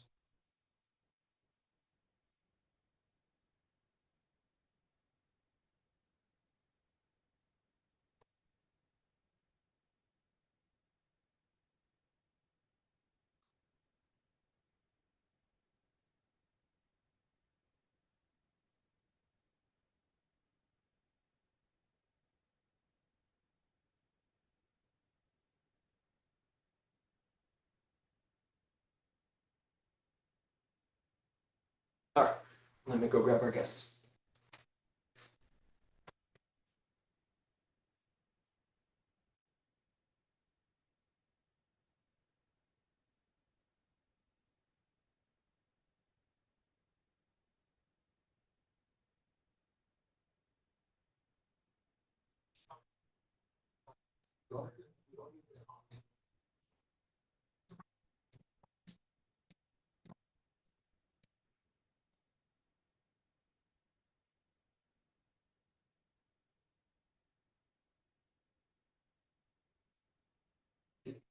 Something to drink or anything? Or be here? Where are you? I think you guys should be here, if that's all right. And if you need me to, flip the slides for you, I'm happy to do that while you talk, or you can just advance them with the arrows. Does that work? Yeah. Okay. I can do it. All right, make sure we got the share screen going. Is the mic on? The mic is live. Would you like me to mute it? Do you need anything? No, it's fine. All right. Yeah, always warn people the mic is live when there are 150 people listening, right? Yeah. All right, Tess, I'm gonna be over here. You need anything, give a shout. And we're all very excited to hear from you. I mean, I told my friends here that we would tell you just a very brief bit about them, and they will, of course, introduce themselves. But first, Mark, I've known Mark Borowski since we worked together in the Air Force General Counsel's office. I've known him as a true expert in intellectual property. He did exceptional work for the Air Force with that. He's been in-house with IBM for quite a while, and just prepping for this has reminded me how expert in this area he seems to me to be. And I'm sort of excited to sit in here and listen to this, because I always learn something. I've known Aaron Raddock at BDO for a very long time, since he wasn't at BDO, and we've worked together on a number of matters. I don't want to butcher the nature of your government contracts focused consultancy practice, so I will just say you're exceptional at it, and I hope you will tell our audience a little more about it before you dive in. We structured this so everybody knows in generally 30-minute blocks. This one I understand will and should go a little longer. Don't be shy. You can be constrained or not. Just so the audience is aware, after this, we have a built-in break. It's scheduled for enough time to give you a real break, so you can get a snack if you'd like, or otherwise, and give us internally a bit of flex time in case we run long. There will still be a break for you. So there's going to be a little bit of a pause after this, but I know I'm going to be fascinated with what's to come. So thank you so much. Okay. Thanks for having us. Hello, everybody. Yep. Hi, everyone. Thanks, Dave. We'll get started. Okay. Hi, everyone. My name is Mark Borowski. I'm in-house counsel, and I support multiple business units and regulatory teams at IBM. And I've been there now for about 5 years. And with me is Aaron Raddock. Yep. Hello, everybody. Aaron Raddock. As Dave said, I lead BDO's government contractor industry group and the consulting practice in particular. Hopefully you've heard of BDO, but if you haven't, at least in the GovCon space, it's a couple hundred folks that don't do anything other than serve federal and state and local contractors.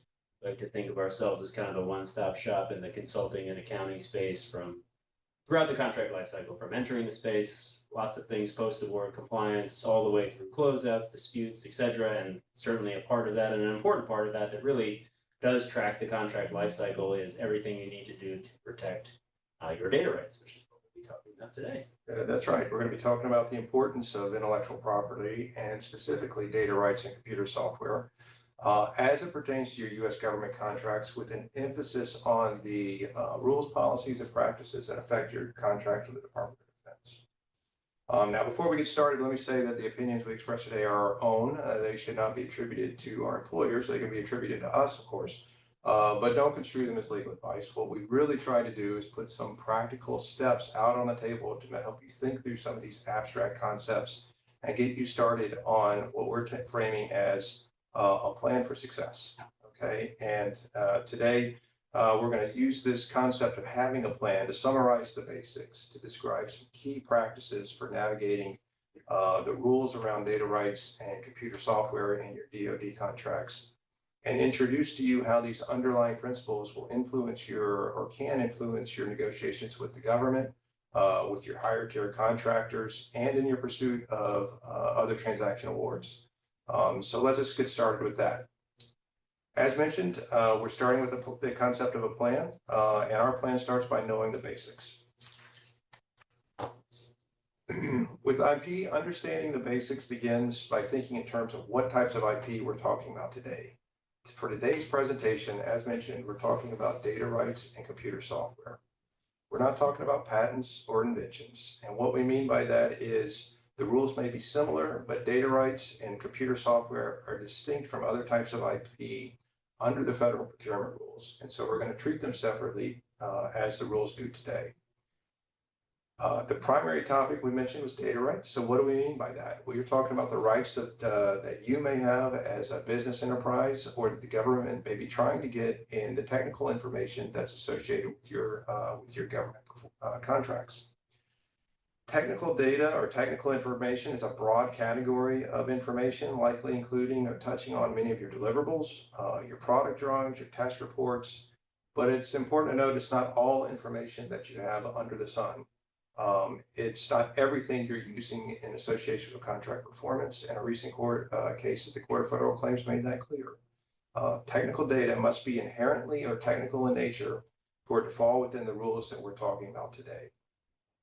For computer software, it's probably self-evident to you, but think of it as the source code, the object code, but also the design documents, the flow charts, and the instructions for compiling code, all the way to creating and producing software that you give to your customers.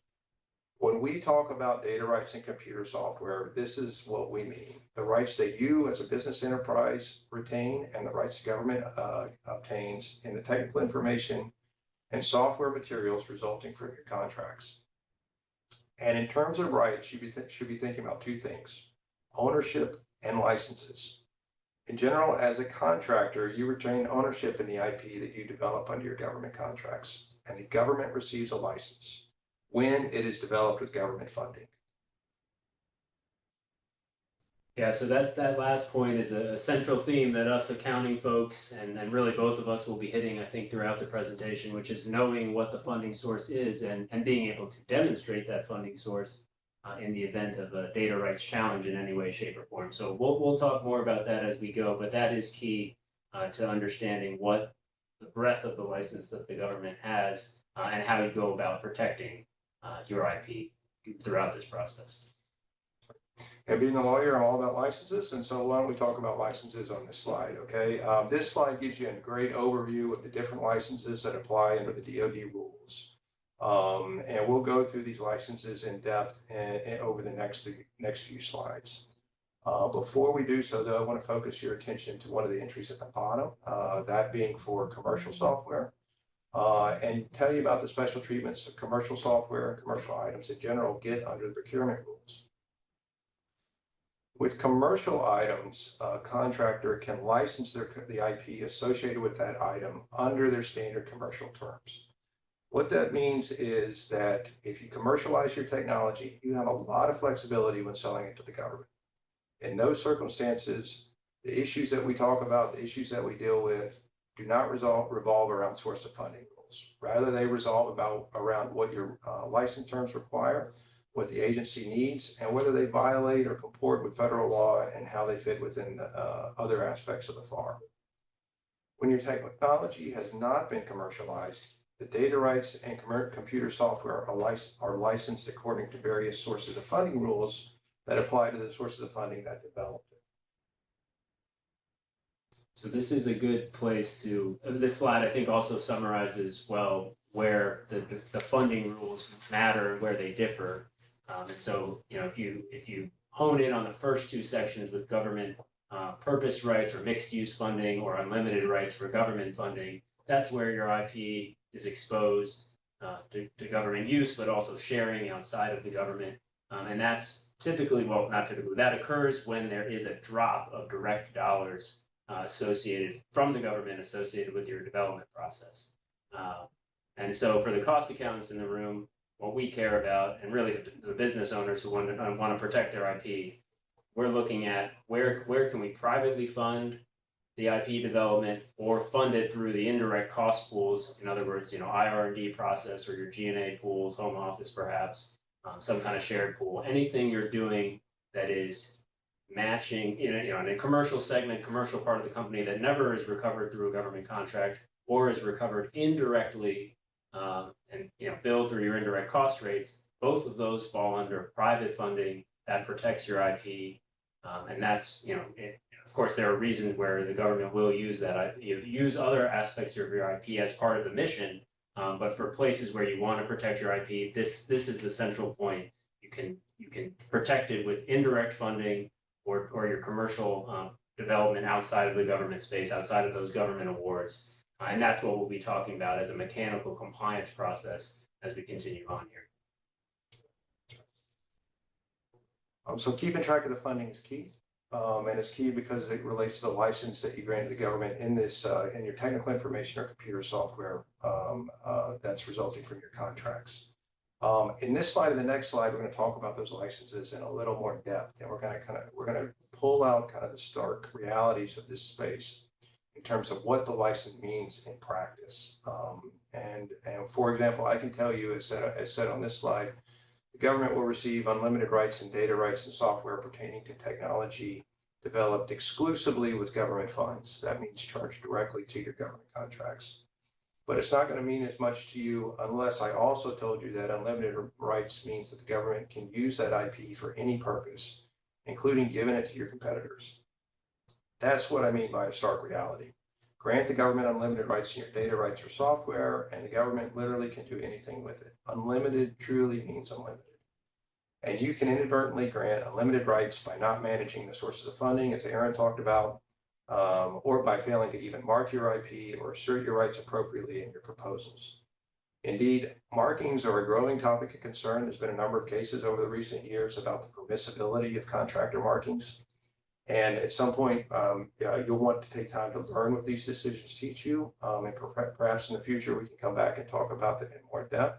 But for now, let's get back to unlimited rights and how you end in that unfortunate position whenever it threatens your IP. It's not just exclusive government funding that gets you there. It's not just inadvertent markings or lack of assertions.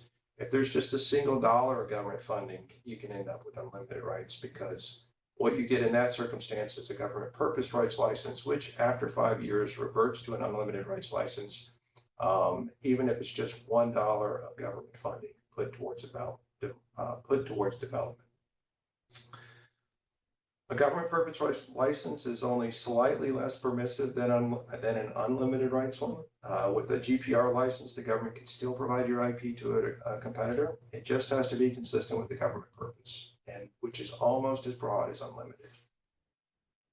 As such, you really have to pay attention to the details here when it comes to your funding sources and how you're funding your technology development, and then how you're giving that technology to the government. Even $1 of government funding can be a significant risk to how you're able to leverage that IP in the future if you haven't planned for that in advance. Now, ideally, as we've mentioned, where you are most likely to have the greatest flexibility is whenever you've commercialized your technology, you funded it exclusively at private expense, and you didn't seek any reimbursement from the government through a direct charge to your contract to do so. When your technology has been commercialized, you can use your standard commercial terms, and that allows you to recognize revenue as you normally do, so long as you abide by a few caveats. If you do so, the government must respect the requirements of your license as they would any other contractual term. And the caveats are few, but they're worth mentioning. For instance, you can't write in the terms that you can terminate the license at any time. You can't force unilateral changes on the government. You can't force the government to indemnify you. You can't force them to auto-renew on the license when the term is up. These are all areas where federal law kind of gets in the way, and you need government contracting officers to provide their assent to things such as renewal. You need appropriations to get an indemnity. You actually need special authority to do that.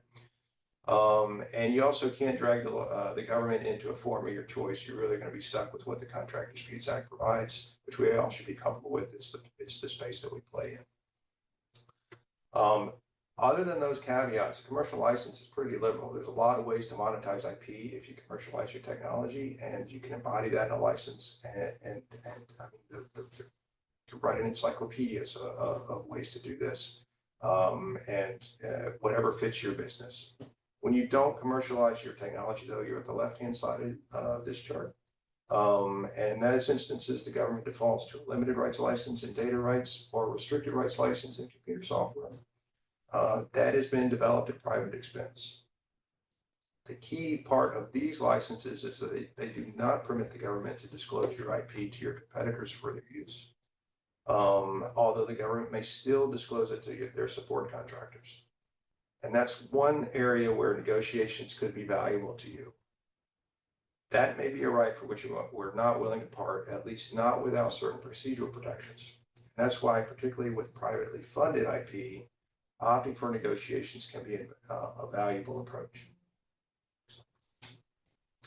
One last comment on the source of funding rules under the DoD rules. They are applied at the lowest, what's called segregable level of the technology at issue. So that supercomputer you developed under a government contract comprising commercial boards, commercial software, and other peripherals, the source of funding rules are going to apply at each of those levels of assembly. So you have multiple levels applying to different parts within the entire system. That's what the doctrine of segregability is going for. That's how it's applied. And it can be applied to distinguish between what existed prior to the contract and what's coming out of the contract, so long as you take care with that going in. Yeah, so that's something we'll look to as well, again, when we talk about from a procedural standpoint and a system standpoint, how do you track where that funding is coming from? Like Mark said, the government is going to make their determination at the lowest level practicable. That means to the extent we want to defend our IP or challenge, manage against challenging of the data assertions, we need to be able to demonstrate, again, our response to that privately funded IP at the lowest level practical too. It can be nice and clean in some ways when the contract itself with the government is for the development of IP from scratch, but a lot of times, at least what I've seen is, for the folks that are interested in protecting their IP, they're coming to the table with IP. That's why the government wants to work with them. And so they're being asked to build upon that IP, use it in some way, modify it in some way. And so that's, again, just another example of where this gets muddy, because it's potentially a mixed use situation, and you want to be able to demonstrate that what you're bringing to the table is privately funded and protected and marked as such, and yet what you modify or build on may be a different story. That's right. That's right there. So moving on to our plan. Our next step in our plan is step 2. It's about knowing your business. And everyone should recognize IP does not exist in a vacuum. It's there to support and grow our enterprise needs. And the key to growing our business is knowing how IBM can advance those, or how the IP can advance your goals.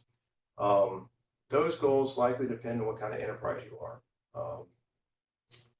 If you're a services company, your IP likely helps you deliver essential capabilities to your customers for less than your competitors, or it enables you to deliver outcomes unlike anyone else, making you a more competitive enterprise. If you're a university or engaged in research and development, your IP is the product of a highly talented workforce equipped with the latest tooling, software, and facilities. You want to preserve the value of that IP so you can monetize it, reward your staff, and partner with others to tap into new markets and sources of revenue. If in manufacturing, your IP is a means of production, unique to your business and what it creates.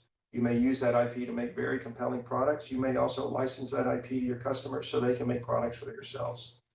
The point is, when you're going about planning, when you're approaching this rule set, you have to begin by acknowledging the role IP plays in your business and what's about it sets it apart, helping it grow, improve profitability, and expanding into new markets. And once you acknowledge the role that IP is playing, you can take the necessary steps to preserve the value that it creates for you.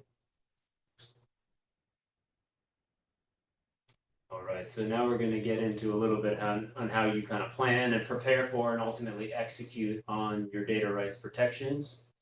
I think this this first slide is kind of a summary version of what we'll continue to expand on, and really going into protecting your IP and working with the government is a strategic decision. How much of it do you want to protect, fund privately, and maintain for that commercial use, or at least not have it shared across competitors versus actually, set yourself apart in some way and maybe provide to the government. That's all something that needs to be thought about in the development process up front, so that you can put the right protections in place. Building off of that, and we'll talk about the tracking mechanisms a little bit more. Project cost accounting, your job costing system, in order to be able to show and demonstrate what is privately funded and isn't, will be central, as we've discussed, to the actual ability to stand up against any challenge, and maintain that protection to the extent you need to in your negotiations or desire to. And then ultimately, making sure your assertions and data rights legends match what you've built up in your systems to ultimately protect during the proposal process and beyond. So we like to see, there's no one size fits all model. There's certainly things that are more important than others, but depending on the size of the organization, the type of IP that's being developed, and the breadth of controls that we desire to put in place as a business decision, the things we like to see with our clients do look and feel a little bit different, but we'll give you some examples here, and kind of hit the highlights. One thing, if you don't have this already, is we like to make sure we have a clean house and have a nice inventory of what is all of the IP that is either existing today, has been historically developed, what's currently in progress, and what is anticipated in the near future, and how, if at all, does that overlap, either now or to be prepared for future programs where it is potentially combined or built upon. And that's not just the nature of the IP, but of course, what was the funding source? And historically, have we marked that data appropriately to match the private use protections or not, so that we know what our exposure is to the extent we continue to use it going forward. So once you have that inventory, that's something you can share for any future projects where IP is being developed, to again know if there's any overlap, modifications, or things that you're going to build upon, and how does that dovetail with the protections you've already put in place.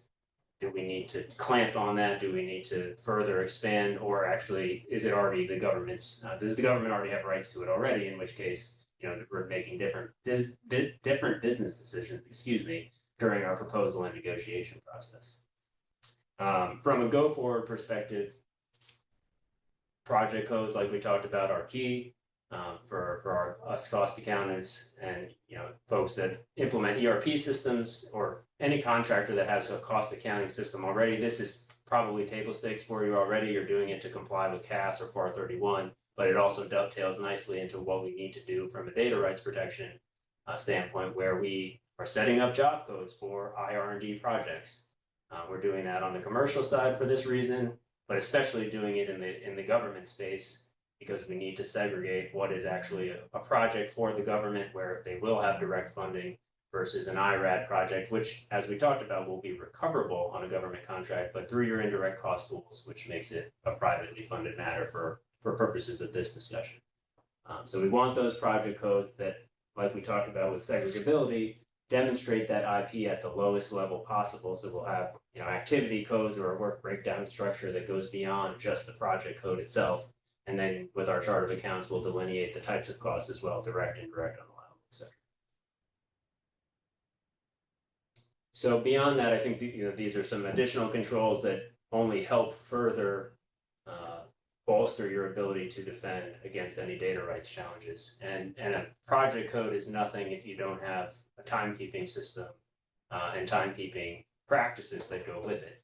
And so our employees, our engineers, they need to know when to charge what code, and how to utilize the different work breakdown structures or activity codes that demonstrate the different parts of the IP or the singular aspect of the IP that they're working on, and then preferably annotate that with a narrative that nicely aligns with their actions with the actual project as a whole, so that again it ties nicely together if ever questioned at a later date by the government.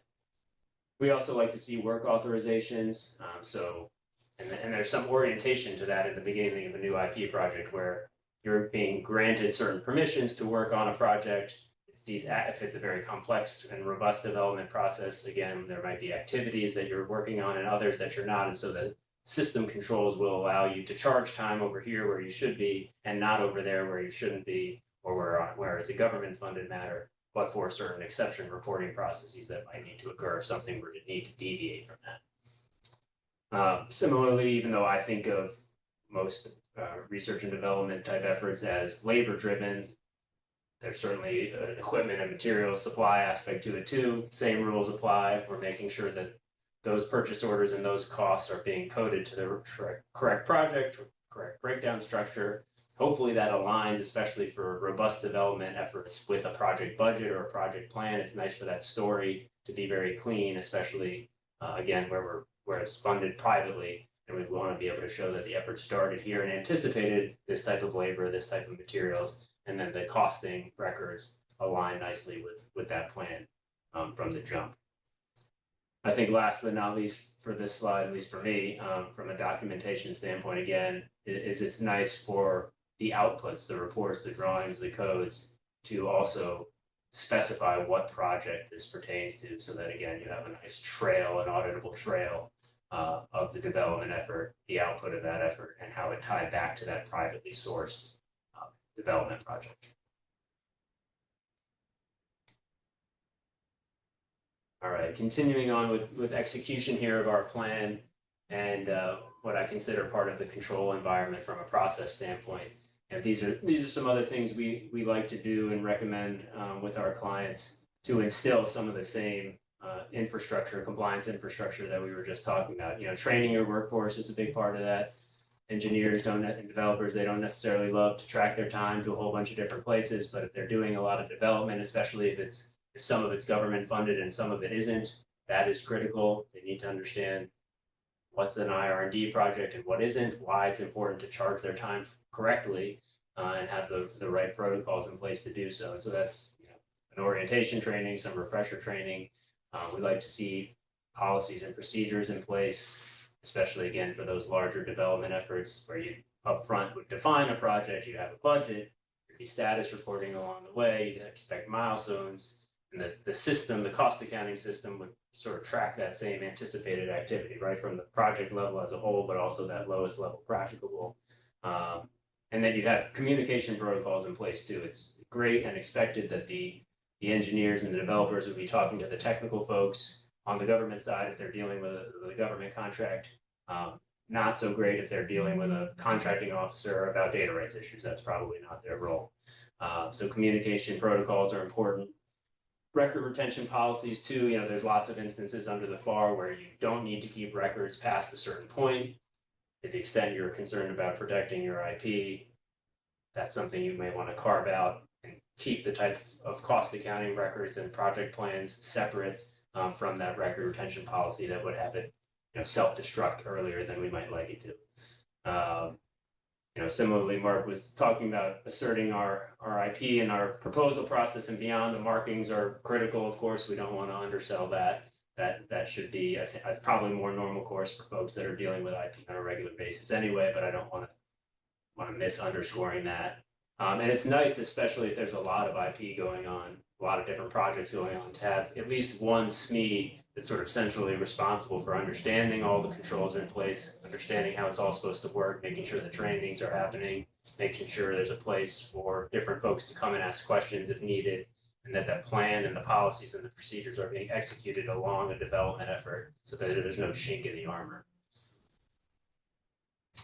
I think last but not least here, and this is also, again, not for everybody, but you know, there are various instances where it makes sense to set up a separate government segment or subsidiary to kind of house and wall off the government work.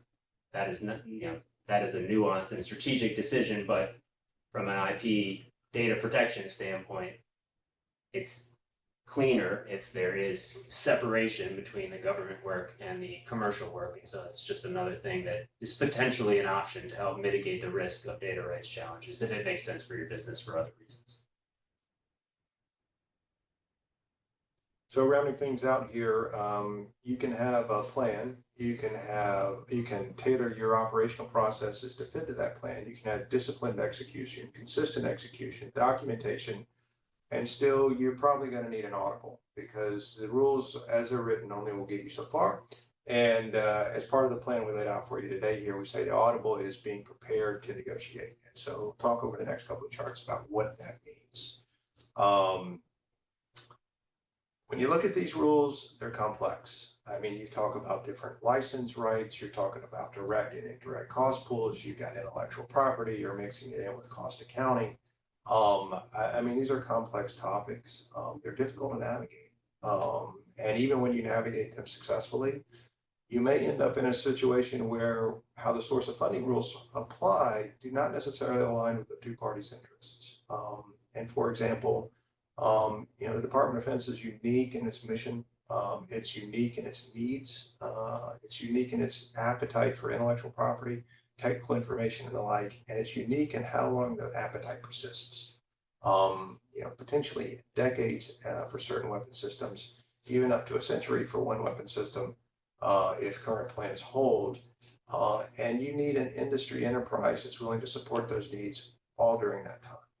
Okay, and the industry that comes to the table to support those systems with the know-how, with the capability, with the information to ensure that those systems can be met and fielded for decades from now, really ought to expect a return on that investment, on that capability, and DoD should also be willing to pay for that capability. And yet the source of funding rules really don't always get them there. And that's why it's becoming increasingly clear that the parties have to be prepared to negotiate, to bridge the gap between them, and to overcome what these rule sets have established, what our own internal processes and procedures have established, so that they can get the job done, and they can get their needs met, both for the warfighter if you're in the Department of Defense, for your shareholder if you're in the commercial enterprise. And so we'll talk about ways you can use these rules now to inform your negotiations and to make them more successful, help both parties meet their needs. Where you want to come at this is look to the rules to provide concepts, general concepts that you can weave into how you approach the negotiation table. For example, commerciality. We talked about the flexibility that commerciality provides in terms of commercial licenses and negotiating those licenses with the government. But think about the net win that can happen on both sides. For the government, commercial licensing of technology can result in potentially lower cost. For the contractor, it could mean potentially increased profitability. I mean, that's a win-win on both sides. And that's an angle that's perfectly reasonable to take in terms of how you negotiate your licenses. Give me time. I need some exclusivity to try and commercialize this technology. That's one approach. If the government can meet its needs through non-proprietary information, why not? If form, fit, and function information works, give it to them. There's no need to haggle about that if it's going to meet your customer's needs. Or you can also look to purpose restrictions. We talked about government purpose rights earlier on in the presentation. It's not really much of a restriction, but you can find other purpose restrictions that do make a difference.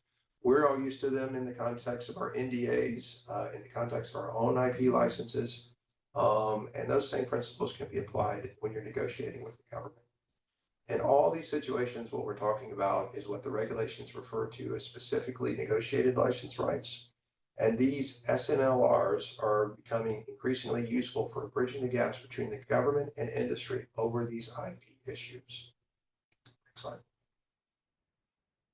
And they provide significant flexibility so long as you observe some of the caveats we mentioned earlier around commercial licenses. Don't require indemnification. Don't look to your customer to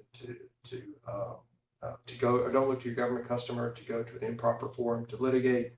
There are some other restrictions which we put on this slide, but there aren't many, and there's a lot of favoring this space because of the flexibility it provides. It also services in the context of other transaction agreements. Other transaction agreements take place outside the FAR, and because they're outside the FAR, it gives the parties great latitude to negotiate a wide variety of terms, including terms for IP. which allow you to create unique licensing frameworks that you can use to harmonize your needs with the government's. There are some legal limits here. There are a few, but they do apply. And it's useful to note the government can be resistant to negotiating in this space, just as they can be heavy-handed at the same time. Sometimes demanding more than they would otherwise be entitled to under the regulations, which gets us back to where we started today. You have to have a plan. And the plan we laid out for you started with knowing the basics of the rules, which we covered for you. Understanding your business and the role that IP can play to advance your own business goals, as well as being able to document how you're doing your technology development and some tactical mechanisms for doing so within your organization. All center around tracking your funding sources, and all put forth to you today with the purpose of giving you some practical ideas for going forward and being successful in this space. Thank you. Thanks, everybody. We found it out. I found it great. I really appreciate it. And I learned a ton, which is fantastic. And for those out in cyberspace or whatever, recognizing you're with IBM and the laptop here isn't a Mac, come with mine. We got an IBM laptop right here and a bunch of other equipment from, equal opportunity purchaser of equipment. This was great. You guys clearly know your stuff. We're so tremendously appreciative. Aaron, you didn't quite mention one area where I know we've worked together a bunch, and this webinar doesn't cover cybersecurity topics, but your consulting teams can help with the cyber requirements. Absolutely. A bunch of ex-DoD, very technical folks, cyber readiness, FedRAMP, breaches to preparedness to just expert testimony, litigation support, absolutely. Yeah, great. I wanted to make sure that got out there because I know we've worked together on a bunch of that. It's been tremendously helpful. What I'm going to suggest, if it's all right with everybody here, is I will go say goodbye to our guests. But before I do that, I'm going to put the next poll question. Attention, people seeking CLA, your next poll question requiring you to respond will come up in a moment. We'll take a 10-minute break just so we can reset. The next planned session would begin at the bottom of the hour, but since we have enough time, I'm going to give a brief sort of 201 level, advanced beginner level suspension debarment training and sort of update on the current state of suspension debarment, just sort of in real time. And I'll pull up a client alert we have that can show you some trends, and we'll speak to that. So you get your full 3.5 hours of credit required. But for now, let's plan on, a break for about 10 minutes. I'll put the poll question up so I can say goodbye to our guests, and we'll be back for more. Thank you. Thanks, everybody. All right, thank you. Why don't I meet you all here? You're here. Yes. Why don't I meet you all next door? I just click a few buttons. Share. Polls.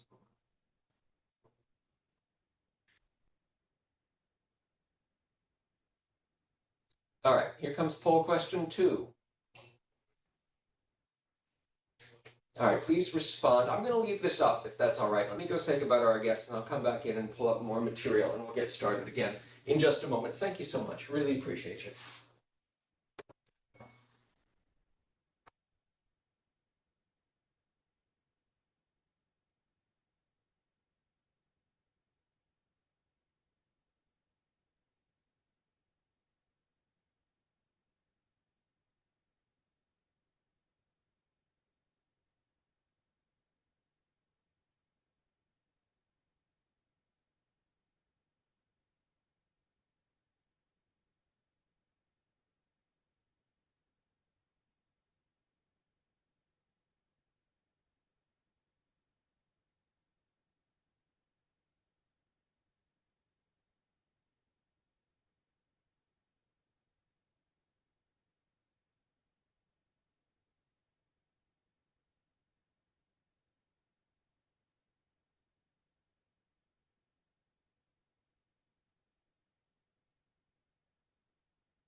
Yeah.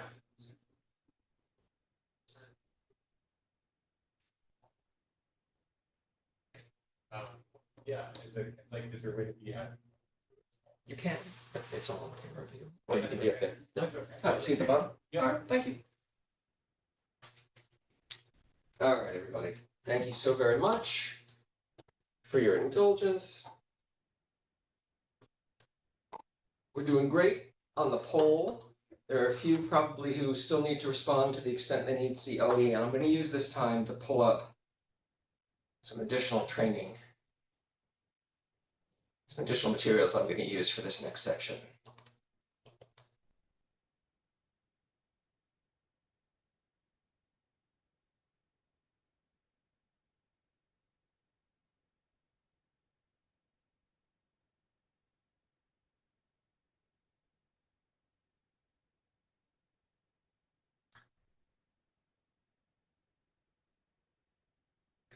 Okay.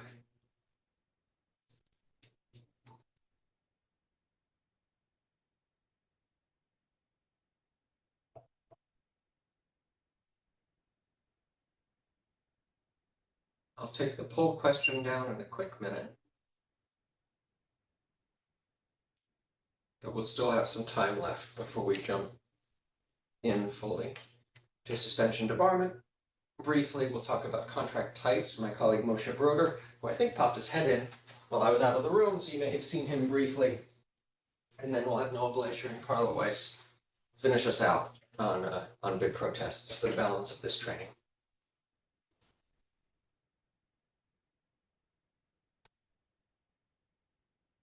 Okay, I think we can end the poll.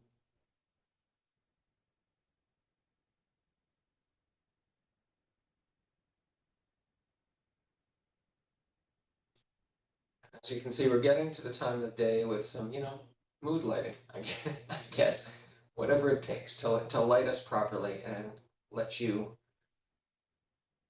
get some quality views of Jenner and our conference rooms. Okay, let me share the screen again.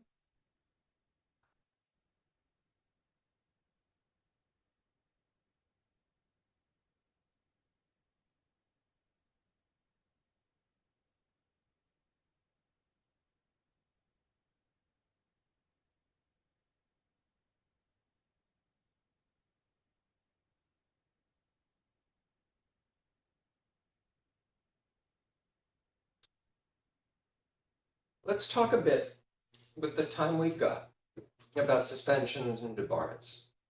This table here gives you a snapshot of the recently ended fiscal year 2023 for a series of agencies that I have followed since I started writing an article in 2016 that I just call the By the Numbers series.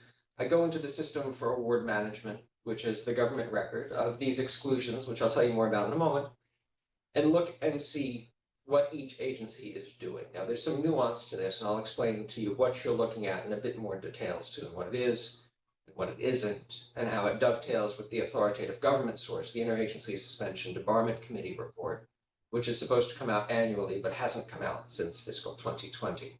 So this is the most real-time look we have, incomplete though it is, at the government suspension debarment operations. But first, just some foundation.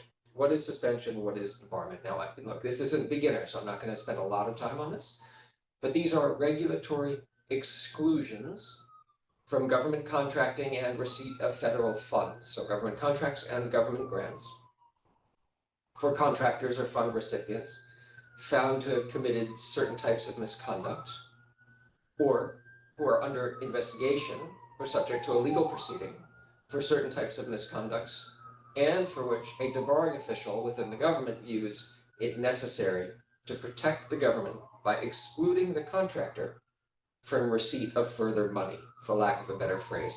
This is not punishment under the Federal Acquisition Regulations or the Non-Procurement Common Rule, so FAR 94 and 2 CFR 180 for the Non-Procurement Common Rule. But it's prophylactic solely to protect the government. It feels like punishment to people subject to it, but that's not what it's for. The exclusions happen based on a legal standard of present responsibility. The challenge, of course, is present responsibility is not defined anywhere. So how can anyone judge somebody presently responsible or not when there's no definition of the thing? Well, that's stood the test of time. It is what it is. I'll tell you what I viewed present responsibility as when I served as a suspension debarment lawyer for the Air Force and an acting debarring official for 300 suspension debarment cases. I viewed present responsibility as akin to, can I trust whoever the respondent is, the individual, the company, to deal fairly and honestly with the government as a customer, a source of funding. At present, there's a temporal element of present responsibility now, at present, and into the future. I did not look historically, could I trust them in the past? Past conduct could inform my decision about present level of trust, but it's not punitive, right? There is a well-known, well-cited by defense counsel case, Silverman versus Department of Defense. It's a DLA exclusion that says the government must give a contractor an opportunity to overcome a blemished past so that the exclusion action doesn't sound in punishment, but is otherwise properly there. That's not a direct quote, it's a paraphrase. But the idea is that it's not causative. Because you've done bad things in the past, you must be excluded. There is discretion, there is a judgment. Can I trust you from here going forward? There's a series of remedial measures and mitigating factors that the barring officials have the discretion to take into account in the non-procurement common rule. But it's a really significant, I was going to say sanction, it's not punishment, but it's a really significant outcome, right? Getting excluded from government contracting, especially if it's a pure play government contractor or with a company with a very significant stream of federal funds permitting it to operate. So in my view, it's important to know what the government community is doing year over year so that contractors and counsel advising contractors, frankly, can adequately assess the risk going forward. This plays into your decisions on mandatory disclosures, which have some wiggle room and some vague language and some undefined terms. It plays into your risk calculus about whether you disclose voluntarily to a debarring official certain misconduct. And it can help manage in a crisis management situation. If you've got parallel civil, criminal, contractual issues, what's the likelihood of suspension debarment can inform what you do? So let me tell you what these counts are. You see a table on the screen. Let me tell you what these counts are. I go into the system for award management. I search by basically the fiscal year dates and download a file that is sorted by creation date. So the date an action is created in SAM. If it falls within a fiscal year, I have it. I then sort by the agencies I've been following since 2016. My initial rationale was these are the more commonly contracting agencies. These also were sort of informed by the ones we frequently tracked or thought of as active when I was in the government. I don't know that EPA, for example, is a common government contractor, but it's an active program, so it's important to have here. What's not here is Homeland Security, ICE, or FEMA. They have their own debarment authorities based on other things, like for immigration, customs enforcement, for ICE, immigration violations. That's probably less relevant to government contractors. Like if some local sushi place or this restaurant or that shipping company or whatever gets put on the list, that's not really, in my view, a government contracts exclusion. This is my effort to manage my time at the end of each fiscal year. This takes a lot, and I do it myself, to understand what goes on, but without doing it government-wide. I'm reliant on the system for award management data.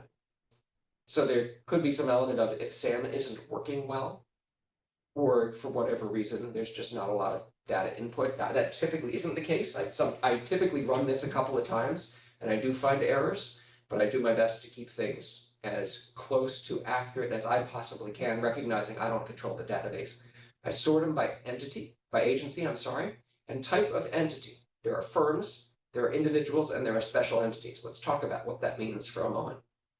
Firms, historically, until the advent of the unique entity identifier, UEI, and replacement of DUNS numbers, firms were government contractors with DUNS numbers and cage codes, indicia of being active in government contracting. Special entities didn't have those, but who were otherwise excluded by the government because the government felt protection was needed from these other entities, non-frequent government contractors. So firms told us core government contractors, how often they were excluded by suspension, proposed debarment. Special entities, non-traditional, not really government contractors, but maybe affiliates of companies, or in many cases, like GSA for a while, had car rental and car repair agencies. I'm sure they've got small contracts with GSA. I don't really know why, but they were special entities because they're not signing up as routine government contractors. Individuals are exactly what you think they are. They're people. This count, this SAM count, is important because it shows you the numbers of companies, the numbers of people who are excluded differently than the Interagency Suspension Debarment Committee annual report. That reports the number of actions. So if I, as an individual, talk too much about suspension debarment, upset the government suspension debarment community, and get myself suspended, then proposed for debarment, then debarred, I mean, to use a tongue-in-cheek extreme example, by the ISDC count, that's 3. There's a suspension, there's a proposed debarment, there's a debarment. They are taking 3 actions. They're expending resources. That's important to do. That's a counting convention that started when the ISDC report started. There's a statutory mandate for the ISDC to report annually to Congress about the activity within the program. That's how they chose to do it. Annually has fallen by the wayside. Historically, there were years missed here or there. 2 years would come out at a time. They've slipped later and later and haven't had a report since fiscal year 2020. So this is what we got, right? These are the numbers that go through the system. These numbers show you how prevalent individuals are, show you how prevalent special entities are or are not, how many companies. They show you which agencies are more active, the defense agencies, EPA, Department of the Interior, highly active against individuals primarily, right? And which ones are not all that active. Past performance is never indicative of future results. We've heard that in other contexts. Everything can change. Better cases can come forward. Suspending debarring officials can change. Proclivities can change. But knowing the recent history really does help me advise my clients about these risks and when to disclose and when not to, and how active and how, when we're facing so many critical risks in a real mess of a situation, which tends to be one of my areas of special focus that I enjoy, that clients tell me I'm good at, I relish, trying to guess which risk will come first and devise a plan to address the nearest ones first and build and be ready for the next ones. This knowledge has proven very helpful to me. I'm going to scroll down a bit so we learn a bit more about what goes through the system. Ignore the words. This is part of an extended client alert you can read if you'd like. It's on my bio, David Robbins bio at Jenner.com, and one of my news and insights. This one is particularly interesting. This shows over time the percentage of US firms, remember, US based because it's easy to find information on them, firms, traditional government contractors, of those that are excluded, how many are small over time by agency. The suspension debarment remedy overwhelmingly applies to individuals and small businesses. Overwhelming. There are many reasons that might be the case. It could be because it's harder to mitigate, right? There are fewer resources to fix and engage in aggressive, overwhelming remediation, you name it. But the reality is individuals and small businesses face this an awful lot more. So when you are one of those, working in one of those or advising one of those, you just need to know that's a heightened area of risk. And you can see by agency, which has the highest level of risk. Let me scroll down some more. This one, these two, see if I can fit them in the screen.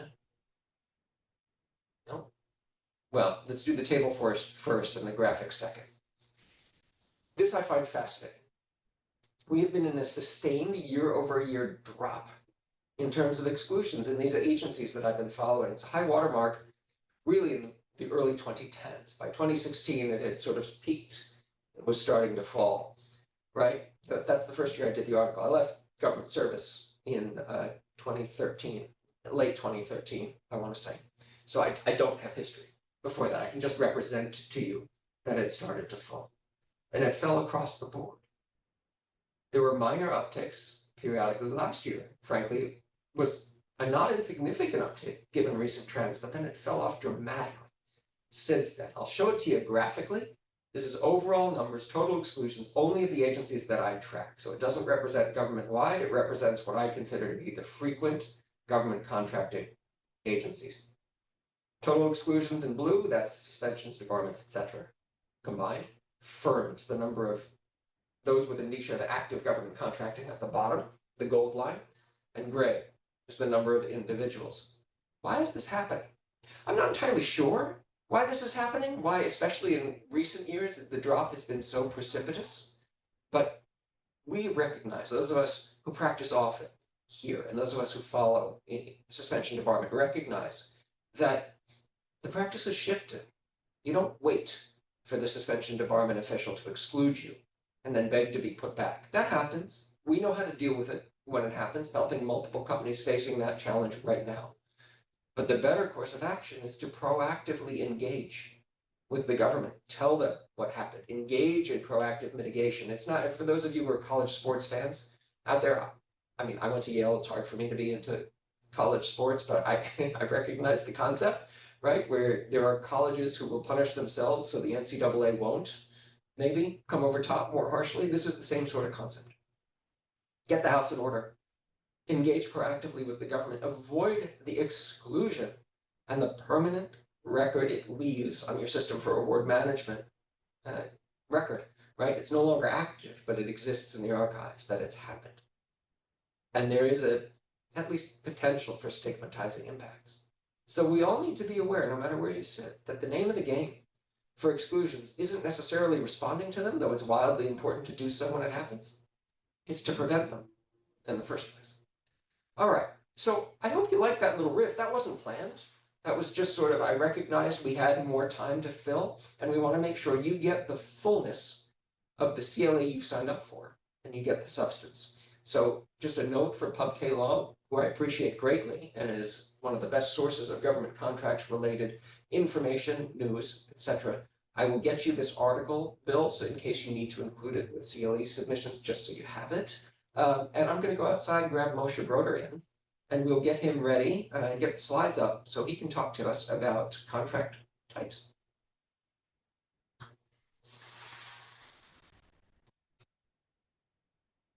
Just getting your shared screen set up, Moshe, then I'll get out of the way. Okay. Do you need me to advance your slides, or are you good to go? I think I can handle it. All right, let me get this out of the way. Control over here. Yeah, just the arrows. Okay, Great. And then let me just sort of brag on Moshe for a bit, as I've done with my other colleagues who have come through. It's been a real pleasure, and I say this a bunch, but I really mean it. I mean, it's just one of the joys of my professional life to be able to work with such extraordinary practitioners. And Moshe is the first person, I think, who we got to lateral in and join us after I joined this group. I've admired Moshe's work for years. We have had clients in common who have just gushed about him, his attention to detail, his precision, his true excellence in brief writing. And that's, I mean, that's hard to find, right? When clients gush about someone in a different firm, unprompted, and to just say, this guy's exceptional. And we were very lucky to get Moshe to join us. Is it 3 years? Coming up in 3 years. Coming up on Yeah. 3 years, and you've lived up to your billing. I find you are meticulous in your approach. You're so calm all the time.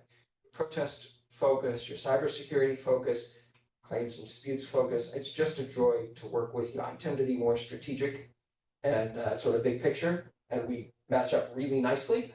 And he has this really polite way to say, hey, Robbins, how about pay attention to this detail? It matters, right? It's just vitally, vitally important. I'm so delighted you're here. If you want to tell everybody a bit about yourself and what you do, we'd love to hear it. Or you can jump right in. The floor, sir, is yours. Wonderful. Thank you so much, David, for that very, very kind introduction. It's really great to be with everyone today. I can see that there's more than 100 participants joining us today, so it's really wonderful to be with you all. And of course, I'm happy to answer any questions that you may have about this presentation afterwards. A little bit. We also record everything in the chat, and we can get back to them offline if you come up against it. Your choice. Perfect. Great. A little bit about myself. I'm a senior associate here in General Block's government contracts practice out of the DC office.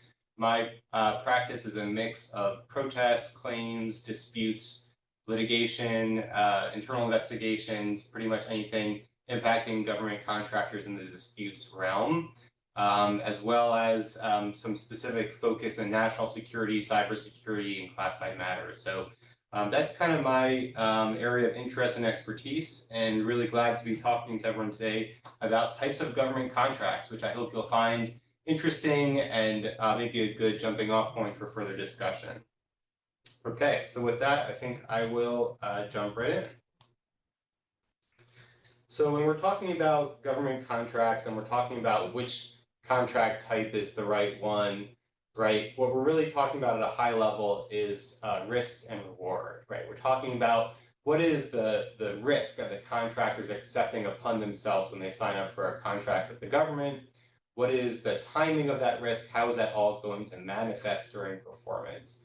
And of course, the flip side is the reward. What is the nature of the profit and the incentive to encouraging the contractor to achieving that goal? Now, the FAR says in FAR 16.103A that the objective when negotiating a contract type is to get a contract type and price that will result in, and I quote for you, reasonable contractor risk and provide the contractor with the greatest incentive for efficient and economical performance. So the key here is reasonableness. Like everything else in the law, we have to find what is a reasonable risk for the situation. So moving right ahead, this slide illustrates the spectrum of risk that a contractor and the government face when they're choosing the contract type. At the top of our diagram here, we have cost plus fixed fee type contracts where the government really shoulders the greatest risk. It's on the hook to pay the contractor the cost that it incurs, and it also has to pay a fixed fee regardless of the contractor's performance. And then all the way at the bottom of the spectrum here, we have firm fixed price contracts where the contractor has the greatest risk. They're on the hook to perform regardless of their actual cost of performance. And then along that spectrum, we have the variations of each of these. And of course, there are many others that you might find out there in the wild, but these are the primary ones that we'll be focusing on today.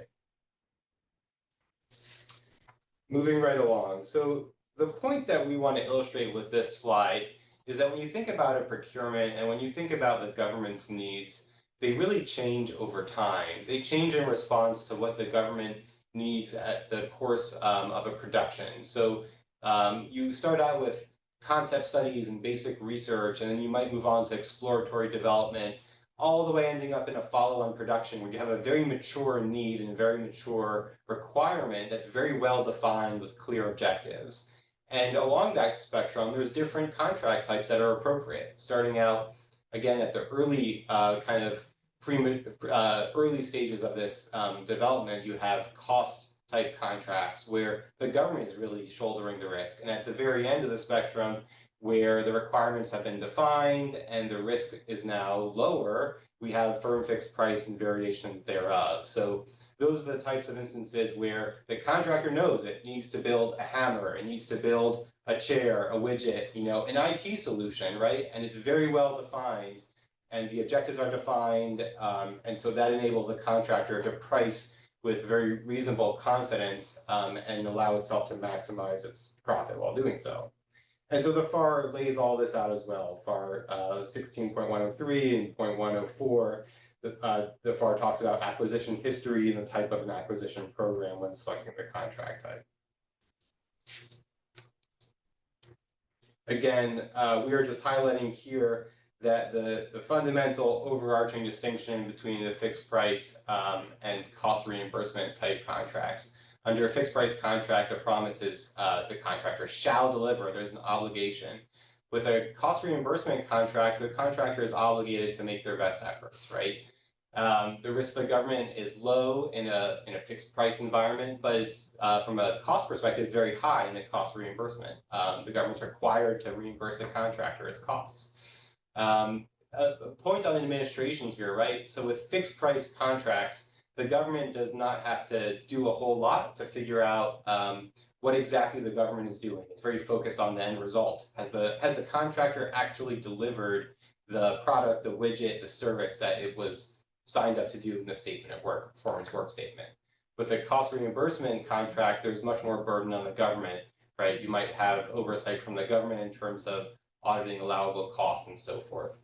And then there is a distinction here between allowable fee and profit between the fixed price and cost reimbursement type contracts.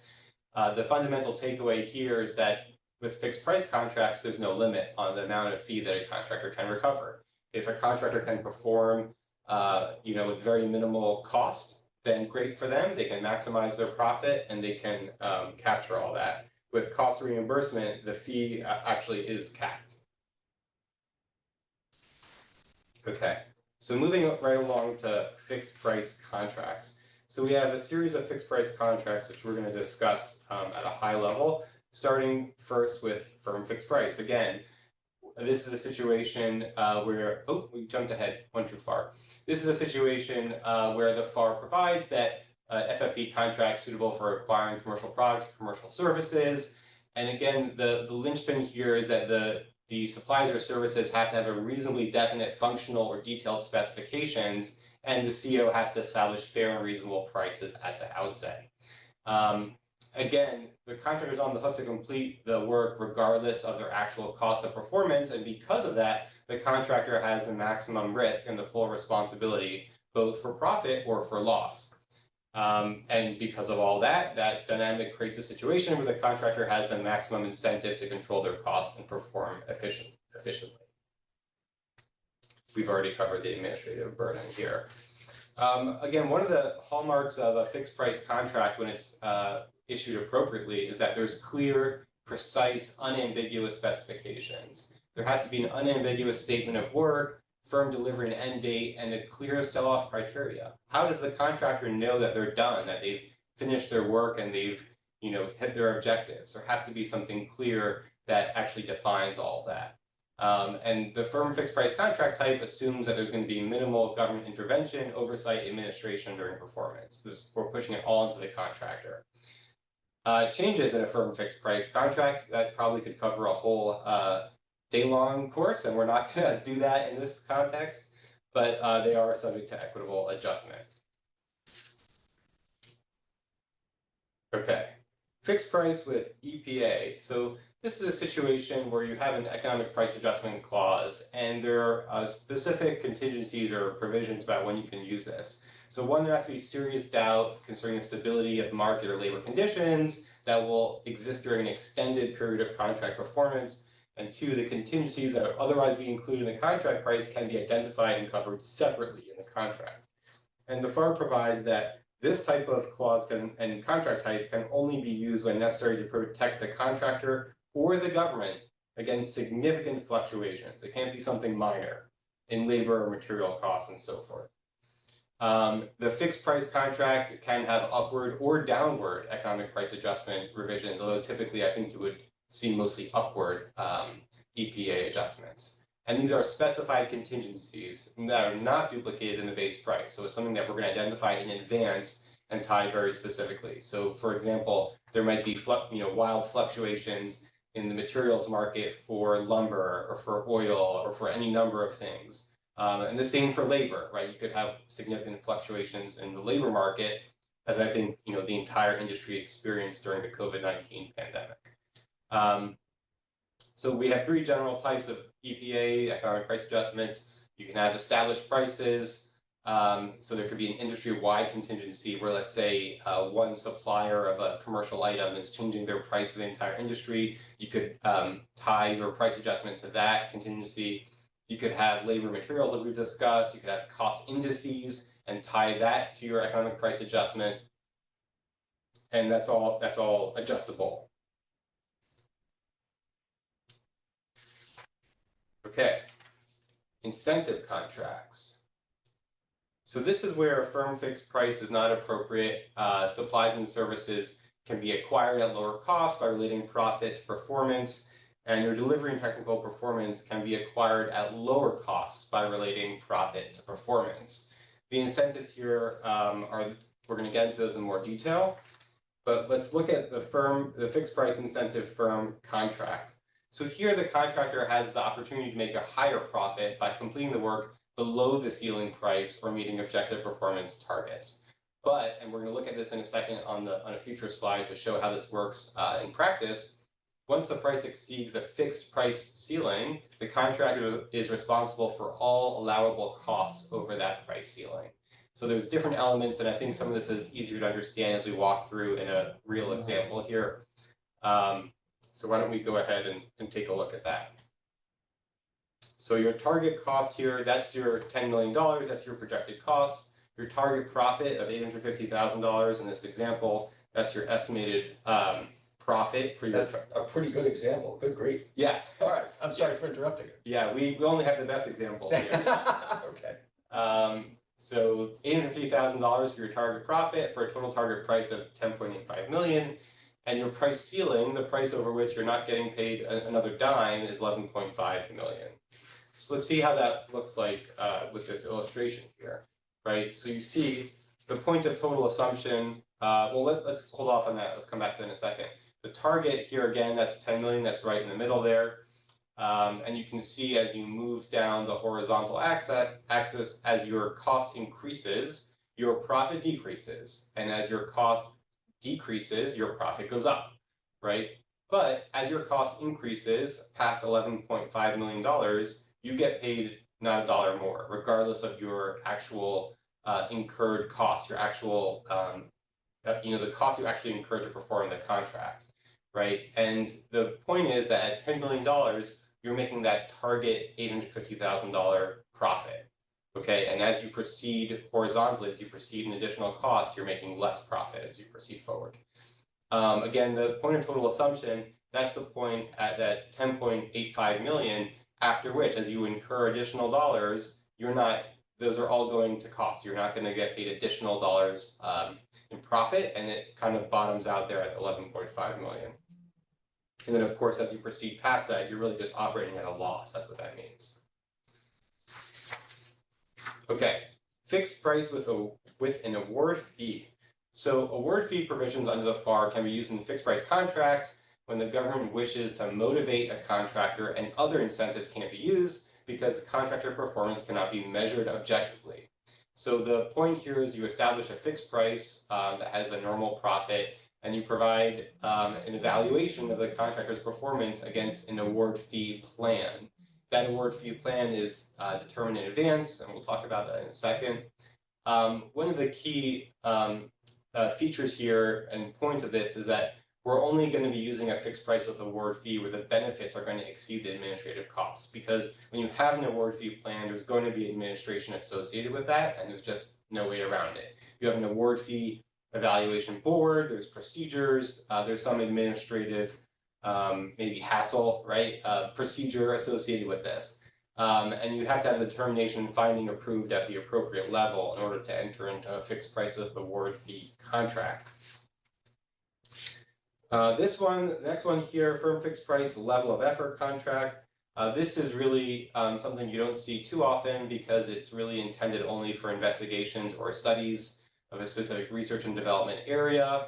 The end result for an FFP LOE contract is usually a report that shows the results of what has been achieved through that effort. And maybe just a moment on what exactly the government's buying with an FFP LOE contract.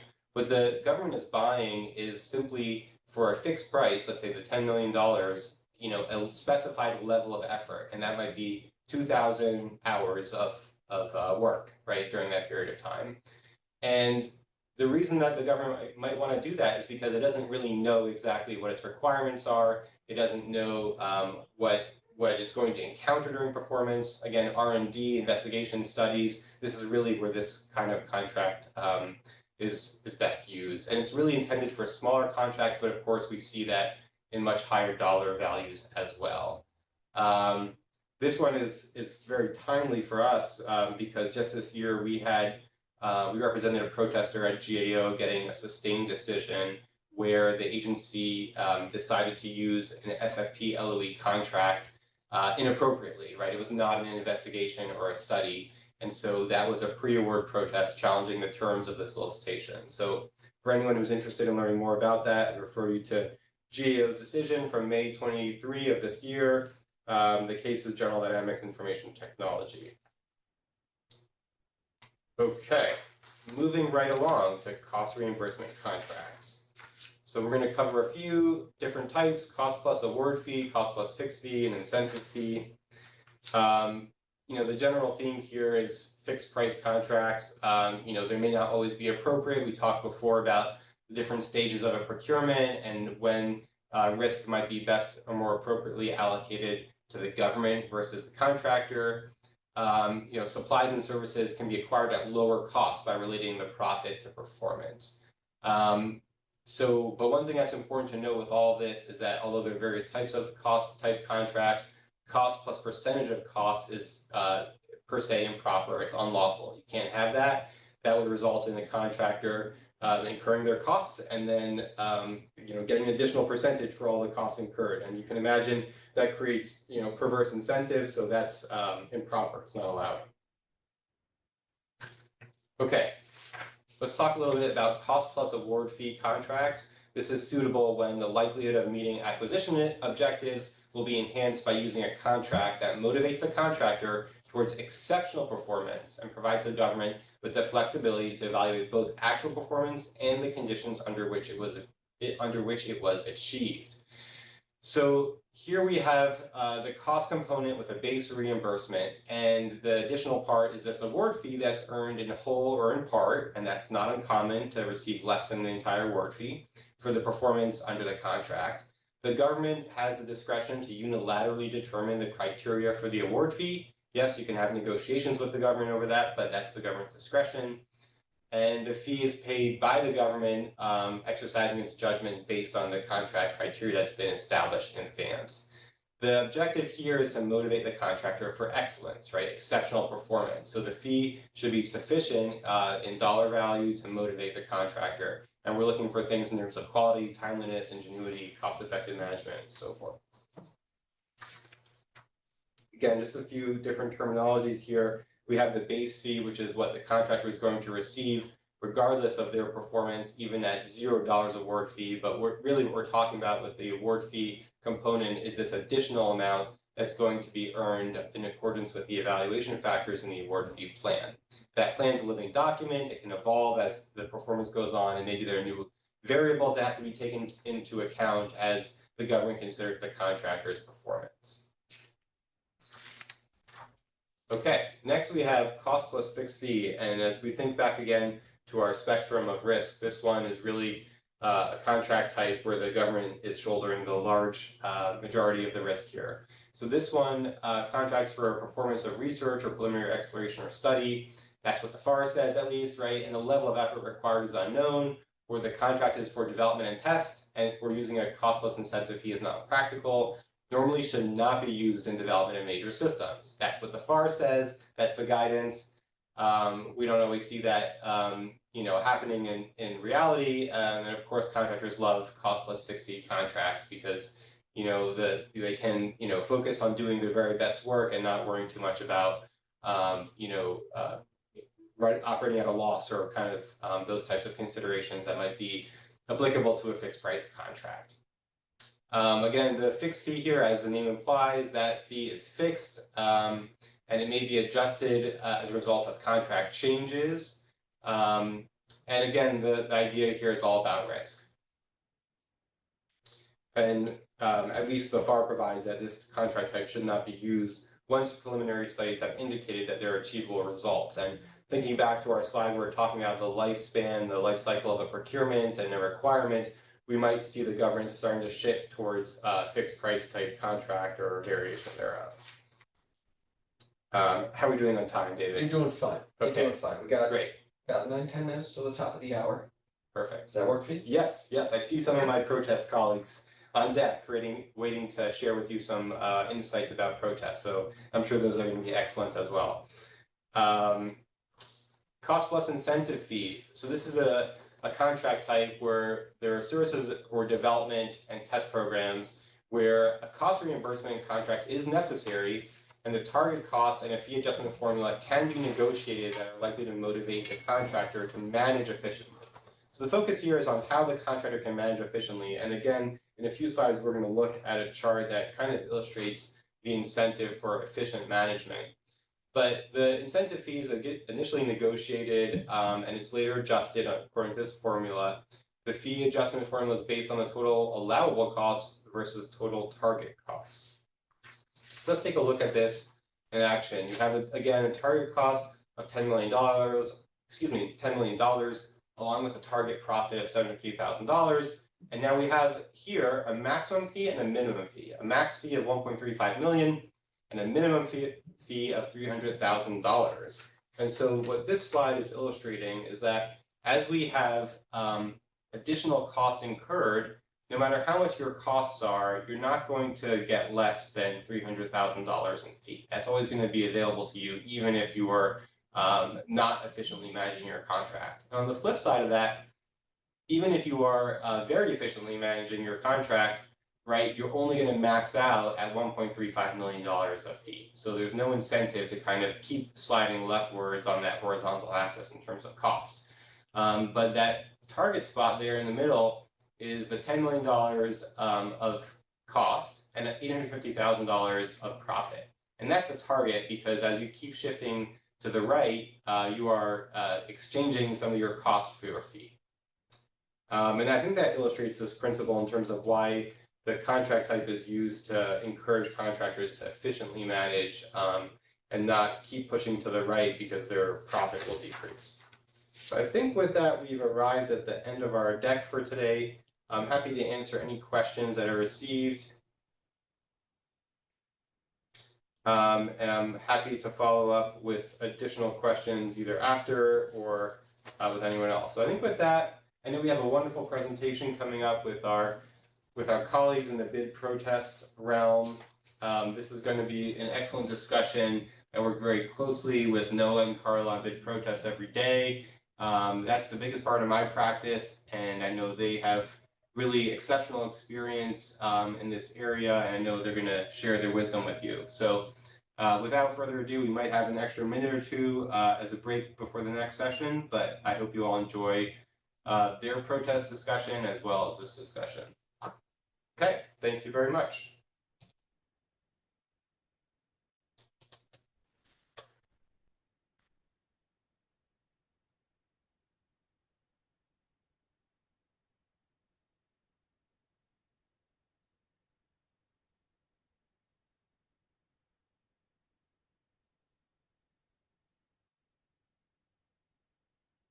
Oh, good timing. All right. Moshe, thank you very, very much. And we're going to invite in, no, not data rights. I'm going to rejigger these slides as I have had to do a few times today. And we're going to invite in Noah Bleicher and Carla Weiss. Just give me 1 second. Come on in, guys.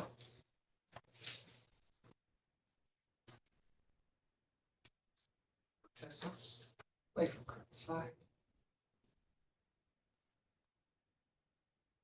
Yeah, it's not the current slide.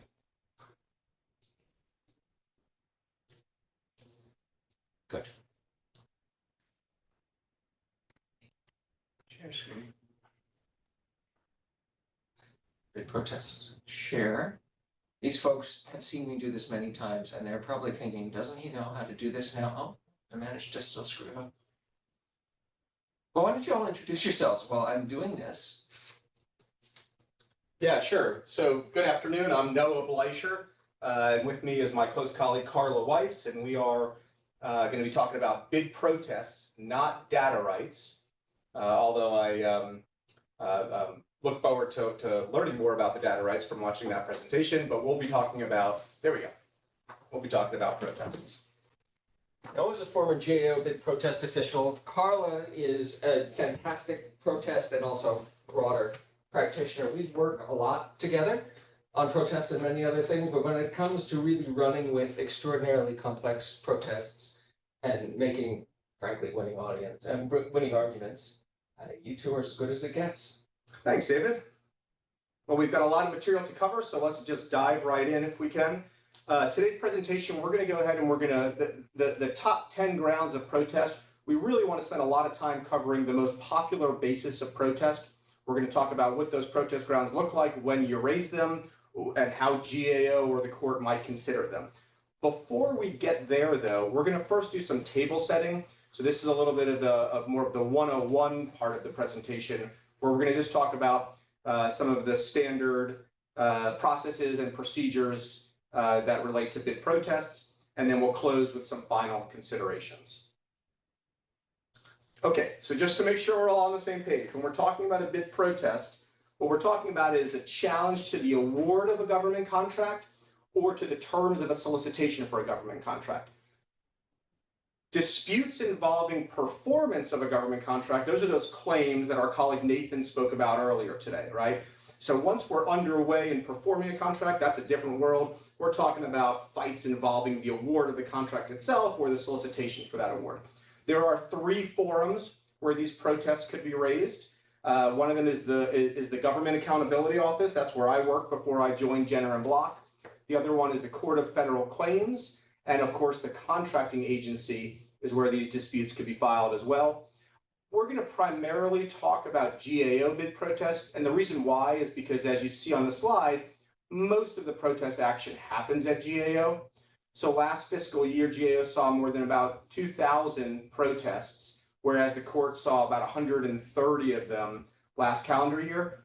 By the way, those numbers are falling consistently for the past few years. I looked and back in, for example, fiscal year 2018, that number for GAO would have been 600 protests higher, 2607, just about 5 years ago. And likewise at the court, there was 179 protests filed at the court 5 years ago. And so we're seeing a steady drop in protests across the board. Anecdotally, I'd say that we're seeing more protests filed at the court than I think we typically had seen. Now that's a closer question for a lot of protesters, is which forum to go to.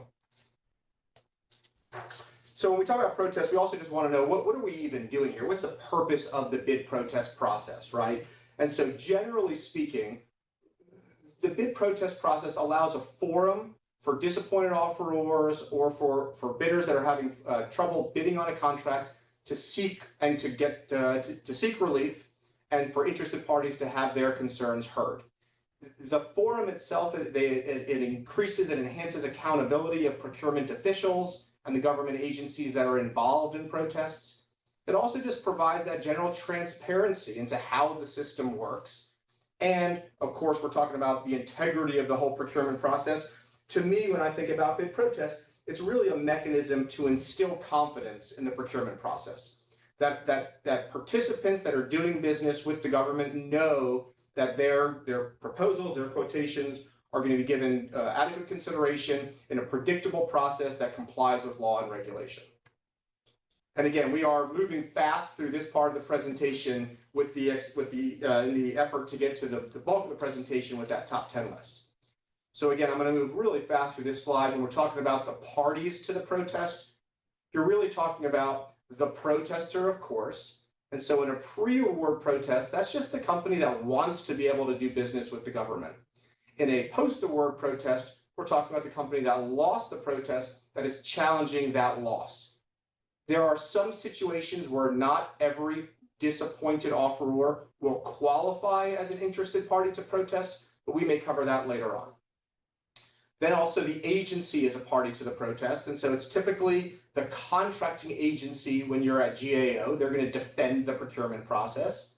And if you're at the Court of Federal Claims, then it's the Department of Justice that represents the government, and the contracting agency ends up being in an of-counsel type role. At GAO, sometimes the GSA, the General Service Administration, or the SBA, the Small Business Administration, sometimes those agencies will get involved, often at the request of GAO, when the interpretation of a regulation involving an SBA regulation or the GSA schedules is at issue. The interveners, something that's unique to bid protests, and of course you don't deal with this at all in a contract claim, is that there's actually an awardee here that gets to participate in the process. And then we just highlight that last bullet, the adjudicator here. At GAO, you're dealing with a GAO bid protest hearing officer, a GAO attorney that's assigned to resolve the case. And those decisions are decisions of the GAO office. When you go to the court, you're getting an independent judge, well, independent of each other, a judge on the Court of Federal Claims that is allowed to issue orders that impact that procurement. Okay. Well, the last slide of our table setting exercise is the relief that's available to the protester. So look, when our clients come to us to file a bid protest, that last bullet is the relief that they're seeking. They want a contract. That's what they're really aiming for. more realistically, what happens more often than not is the middle bullet there, that reevaluate existing proposals. So whenever you're challenging the award of a government contract, it is very, very rare that there's going to be a directed award following that protest. More likely, you're going to get a reevaluation or a reopening of the competition. Okay, so now we're all on the same page for what a bid protest actually is. We're now going to turn our attention to what we see are the top 10 most common grounds of protest. Over to you. Great, thanks, Noah. So we've got here our top 10 list. Now, to be clear, this is not the, in ranking order 1 to 10 of the most common protests, the most successful protests. Our first 3 are going to be within the pre-award bucket Noah mentioned, challenging a solicitation. The last back 7 are about the post-award protests, things that might happen within the competition where you've lost and you're complaining. So the first protest ground here is ambiguous requirements. So it's understandable that the most important thing within a competition solicitation is that everyone understands what you are bidding on. And so they must be drafted free from ambiguity to enable offerors to, the buzzword here is intelligently prepare proposals and compete on a common basis. So what does that mean? If we are looking at ambiguities, there's generally 2 buckets. The first is your patent ambiguities. So those are going to be the gross, glaring ambiguities that are very obvious from the face of the solicitation. So for instance, there may be one part of the solicitation that says you're going to be evaluated or contract is going to be awarded on a best value basis. And another part that says it's going to be awarded for a low price, technically acceptable basis. Well, those are conflicting. It's a patent ambiguity. Those must be protested pre-award in the time frame set aside as for a general pre-award solicitation challenge. In contrast, the latent ambiguities are more subtle.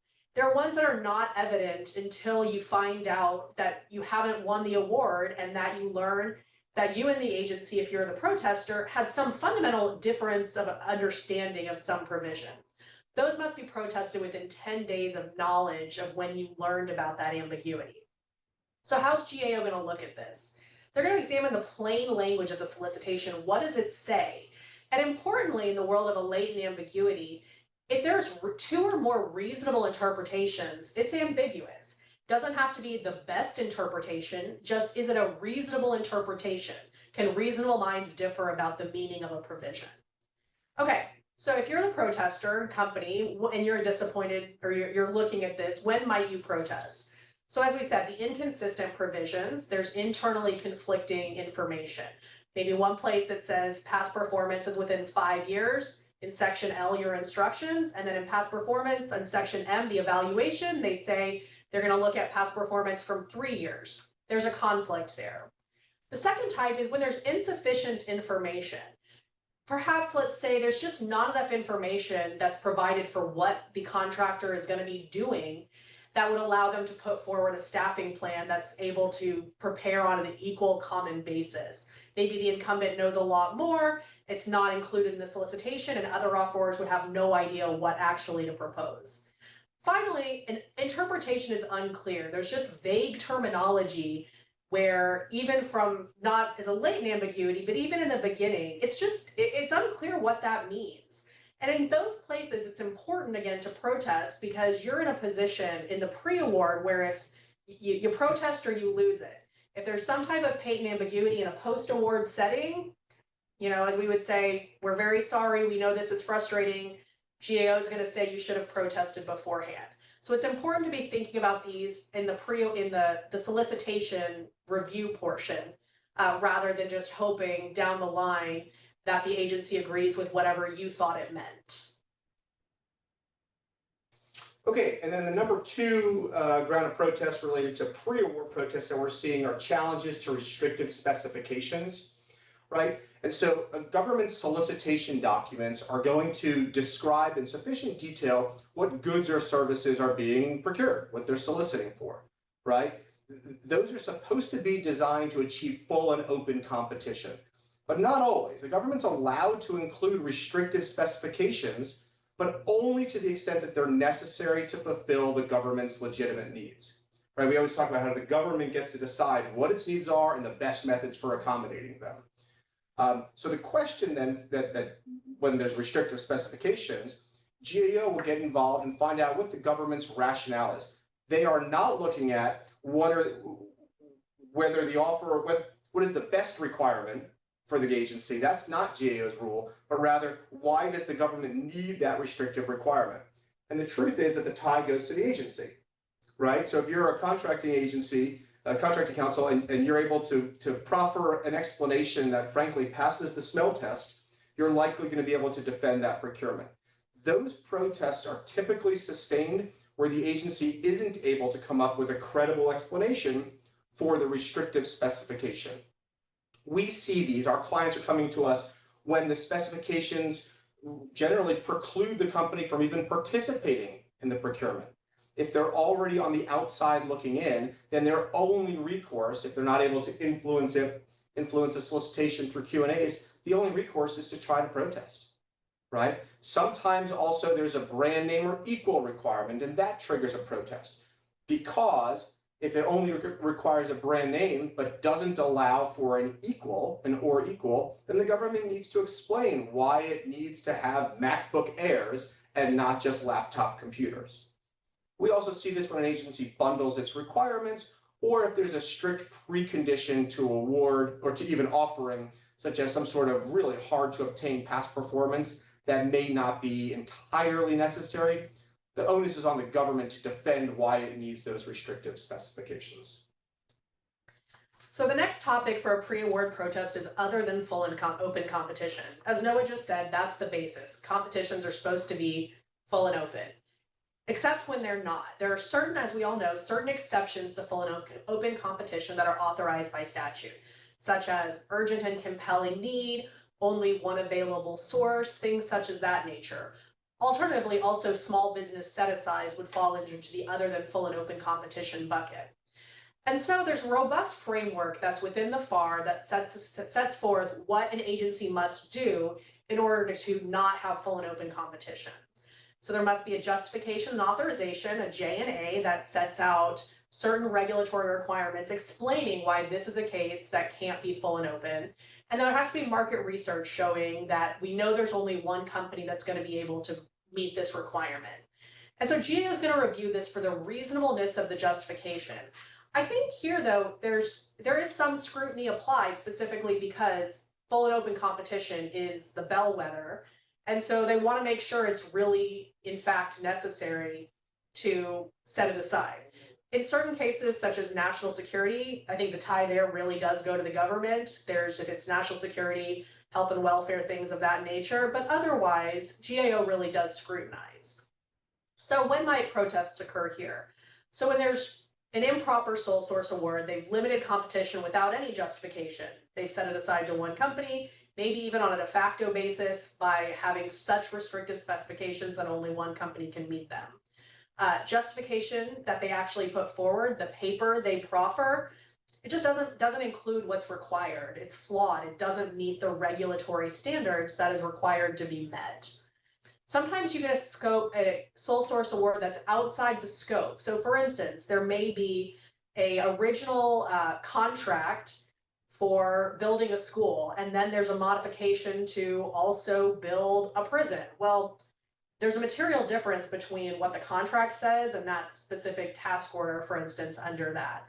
And that would be a place where something would say that can't just go to the original contractor, it needs to be recompeted to a broader collection of folks. And then finally, the failure to set aside or an improper set aside. So if you're a small business who thinks there's two or more companies, the rule of two, who could be performing that work, you might argue, hey, the agency needs to set this aside for small businesses. Alternatively, there may be a case where it is set aside and you're a large business or a different set aside category that says, hey, your market research would have showed there's 0 or 1 companies that could do that, and therefore it was improper to set that aside. So those are where the full and open competition protest grounds really manifest, and those are the three are the real major areas we see for pre-award protesting. Okay, so now we get to switch gears and we go to the post-award protest challenges. So the next 7 slides, we're going to walk you through what we see as the most common basis for a post-award bid protest. I think it's safe to say that far and away, evaluation challenges are the most common basis of a post-award protest. This also makes sense, right? So a lot of times a disappointed offeror is going to get their debriefing, and that's going to be all the information that they know about why they didn't get that contract that they had invested so much capital and in the capture of. And so they come to counsel often to figure out, well, what is the basis for the weaknesses that were assigned, for the ratings that were assigned? And depending on the amount of information we have, sometimes that ends up being the basis, the impetus to file a protest on that basis. What we're looking for, what the agencies have to be careful about, right, is these first couple of bullets. The agency has an obligation when it's evaluating proposals to treat all offerors equally.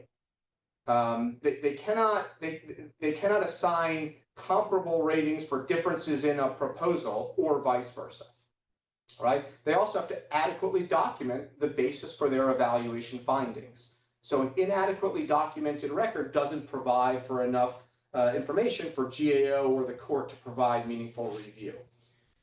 The kicker here, though, is that agencies enjoy tremendous discretion when evaluating proposals. And so it's not enough for a protester to say, look, this solution that we offer really is impressive and warranted a strength. If the technical experts in their judgment determine otherwise, then it's a really difficult argument to win absent other factors. And so that brings us to, when do you actually protest evaluation challenges?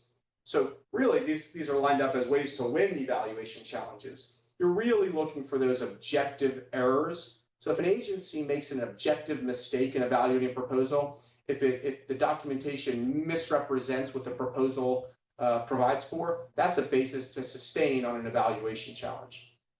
Likewise, talk about proposals need to be evaluated equally. Well, if there's disparate treatment in the record, that's another reason to protest that could lead to a sustain.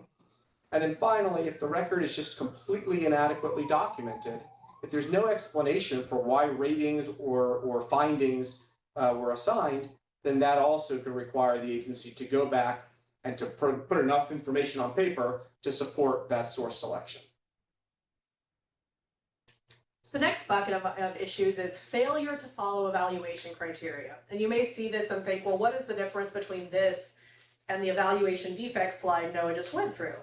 And so here, this is really where the agency did not follow the evaluation criteria that it set forth in the solicitation.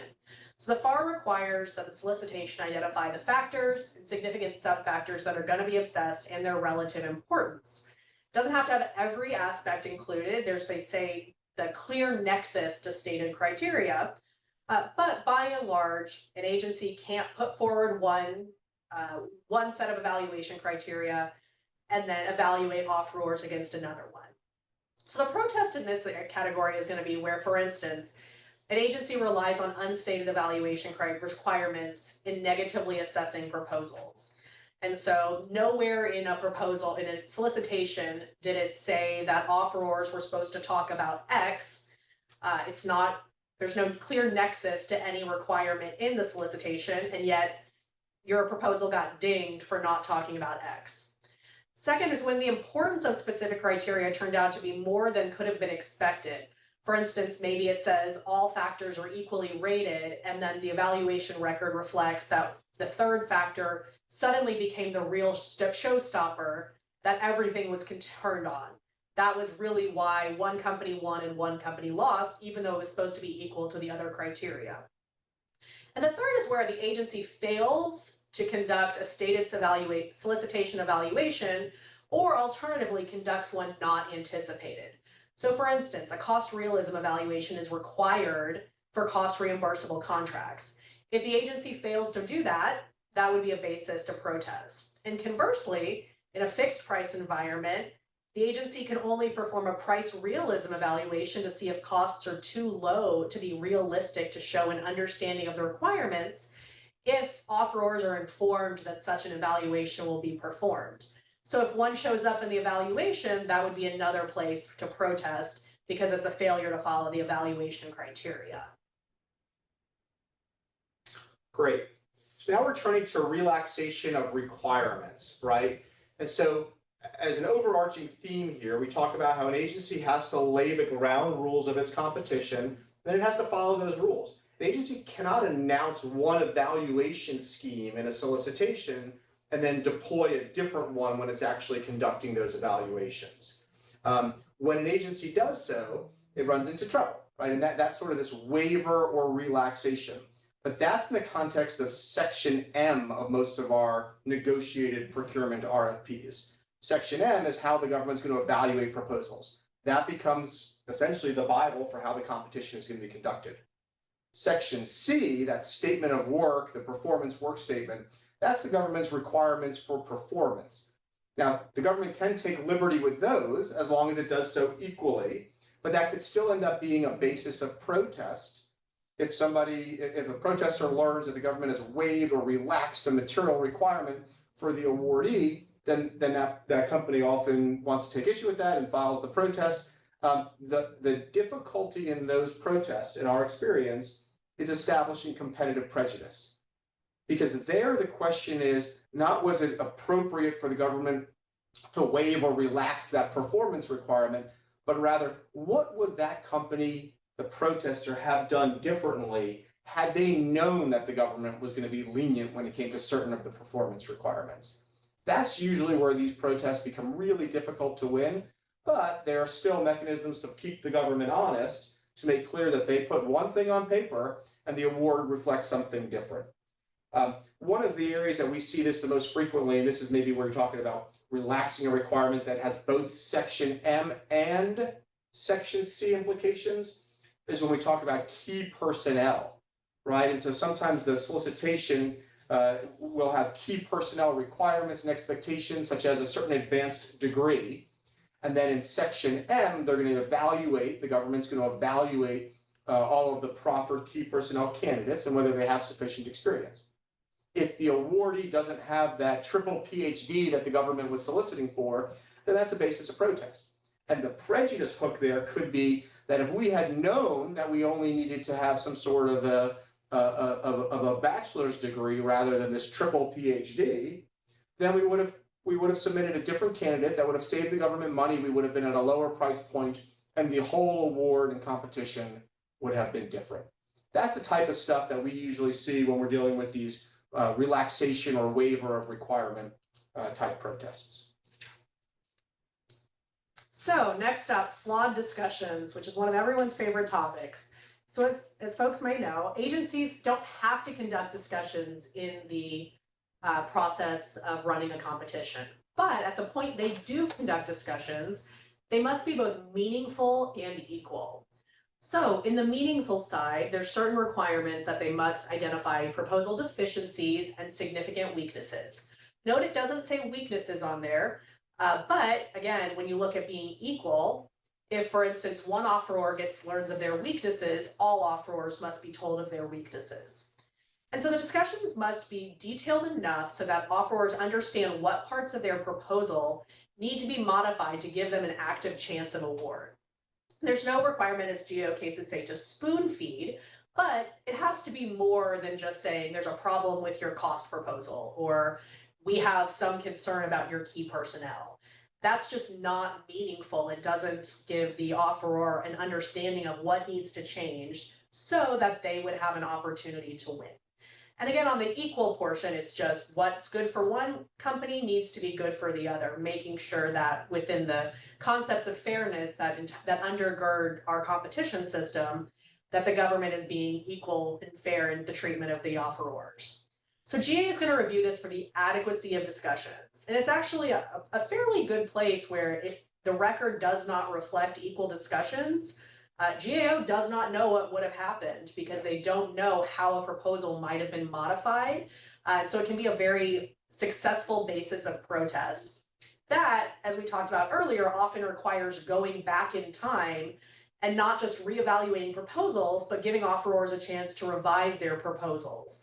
So it's often a great way, if discussions exist, to give a protester a meaningful chance of winning a competition. So when might one protest? If discussions are misleading, the government says, hey, we have a lot of concerns about your technical solution in this area, but the evaluation turns out to show that it was really a different area that was the problem. They're insufficient. Not all deficiencies or significant weaknesses are identified. You get a debriefing and it lists items there as being problems that you were never informed of if you're a company. Or they're unequal. And this often comes up in the context of a supplemental that you only learn after your counsel get the record, but you see a list of the discussions between offerors and your counsel says, wait, they were told of weaknesses, my client wasn't, things like that, or different depth and explanation. And so that's a place that is very fruitful once you kind of get under the hood with outside counsel under a protective order. Okay, we're moving on to material misrepresentations. I think this is number 8 on our top 10 list. This is one of protest counsel's favorite arguments to raise. You know, it's a real gotcha type protest ground, and frankly, could lead to real meaningful relief. I mean, there's plenty of cases out there where because an awardee made a material misrepresentation in the proposal, ultimately the recommendation or the court order is that they be disqualified from the competition. So this could have huge implications for protesters when they learn of a misrepresentation made by the awardee. Also, so far we've been spending a lot of time talking about where the contracting agency has certain obligations and expectations and how they're conducting the procurement. In a material misrepresentation case, the agency is not the bad guy, right? The agency has arguably done everything right, but it's the awardee that's the company, the party to the protest that took liberties in the competition. Look, an offeror cannot represent that it's going to perform the contract in one manner that's materially different than how it actually proposed to perform the contract. There has to be consistency between the proposal and the actual performance approach. So when there's not, that's the material misrepresentation. There's actually 3 elements to a material misrepresentation claim. First of all, it has to be material because the agency relied upon, there has to be misrepresentation. The misrepresentation has to be material that was relied on the agency, and it has to have a material effect on the competition. That's this prejudice piece that underlies all of these protest grounds. The truth is a misleading representation has an adverse impact on the integrity of the procurement process.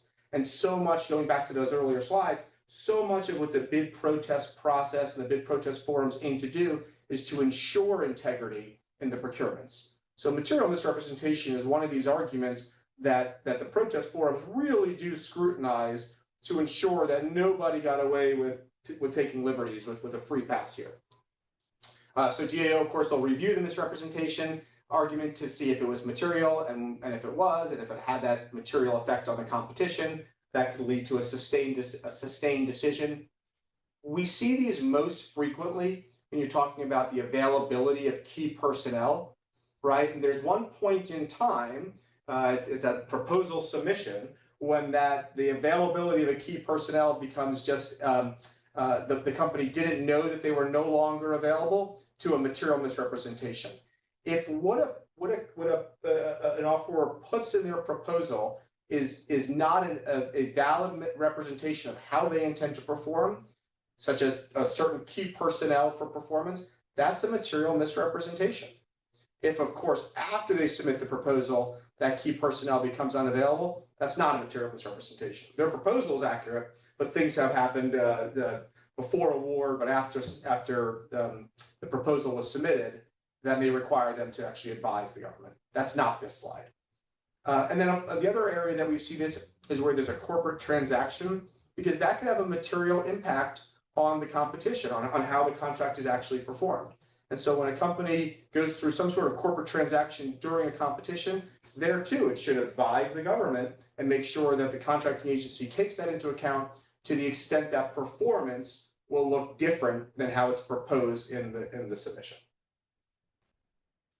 Next up, organizational conflicts of interest. So this is a very hot topic where we get a lot from our clients concerned about what the awardee is doing on other government contracts that would prevent or give them some unfair competitive advantage. So the rules are a contracting officer must avoid, neutralize, or mitigate potential significant OCIs. And there's 3 categories within this. There's biased ground rules, by which we mean that one company on performing a government contract somehow set the ground rules for the contract that's being solicited here. Unequal access to information, likewise, through the performance of a government contract, someone knew some secret sauce that gave them an unfair competitive advantage beyond just being the incumbent on the existing contract. Third, impaired objectivity. In one place, a contractor is going to somehow evaluate the work that's being done, that they're performing on another contract. So they have an impaired objectivity where they can't accurately assess how well they might be doing or the veracity of their product, something like that. And so GA looks for hard facts of an OCI. What actually, it's not just speculation or rumor, but what is out there that shows that there is in fact a conflict. And so the GAO is going to review for reasonableness a contracting officer's analysis, but they will not substitute their judgment. However, there has to be a reasonable, robust investigation that is ultimately showing whether there was or was not an OCI. So when is one protest? First, when they fail to recognize or investigate an OCI, you're, as a protester, aware that the awardee is performing on another contract that's squarely at odds with this one. There's nothing in the record that you're aware of that says that was ever investigated. When the agency unreasonably removes an offeror from the competition due to an OCI. So this is usually your own issue, where you're looking to compete and the agency says you can't, you have an OCI, and you disagree with that conclusion because you think it doesn't accurately reflect the state of play between the 2 contracts at issue. The awardee, as we said, will be unable to provide objective judgments during performance such that awarding them this contract will create that impaired objectivity. Sometimes it's affiliated companies that are setting ground rules. And I think this is important because it's not just maybe the specific subsidiary at issue, but another subsidiary under the corporate family. And so it's that broader lens, especially when looking at who might be doing acquisition support work elsewhere in the company. You can't just separate them out. You always still think of yourselves as a big part of that company. At least that's how it's viewed within OCI world. And then finally, again, the unequal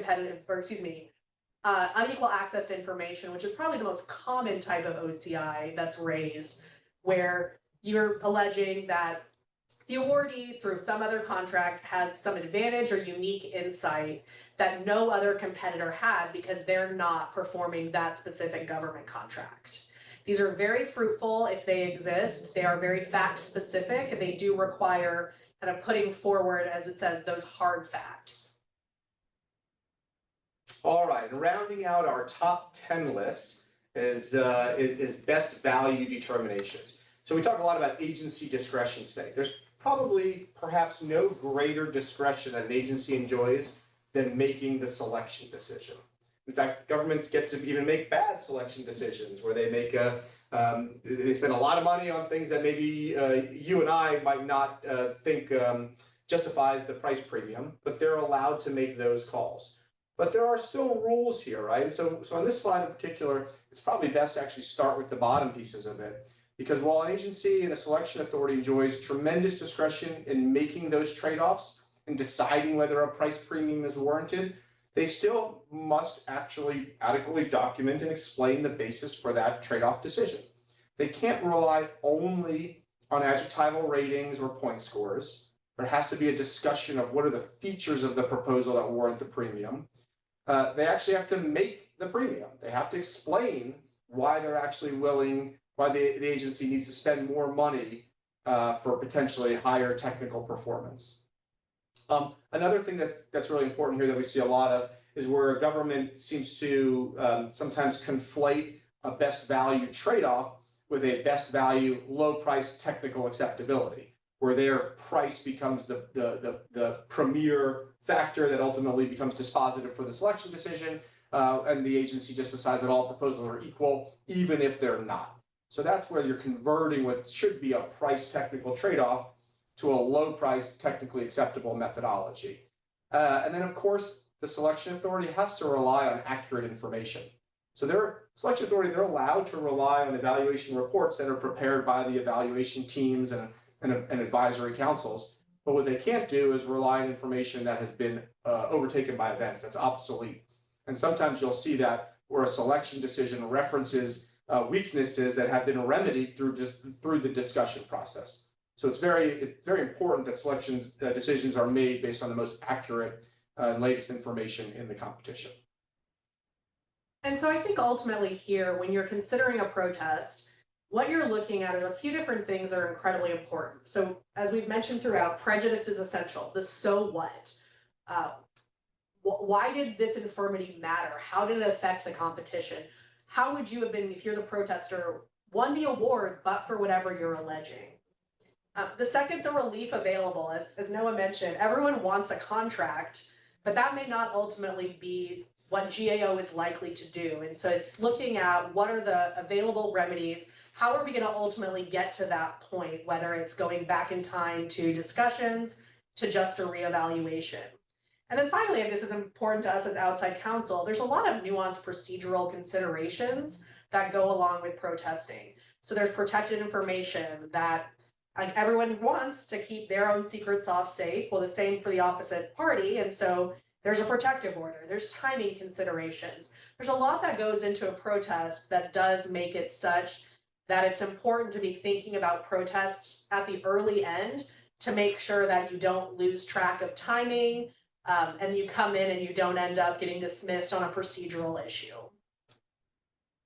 So I think that otherwise wraps up the Jenner and Block and Pub K Law training for today. I think we, on behalf of Jenner, appreciate everyone's time and hope this has been informative and useful. Thank you all for participating. Hopefully we'll see you again next time.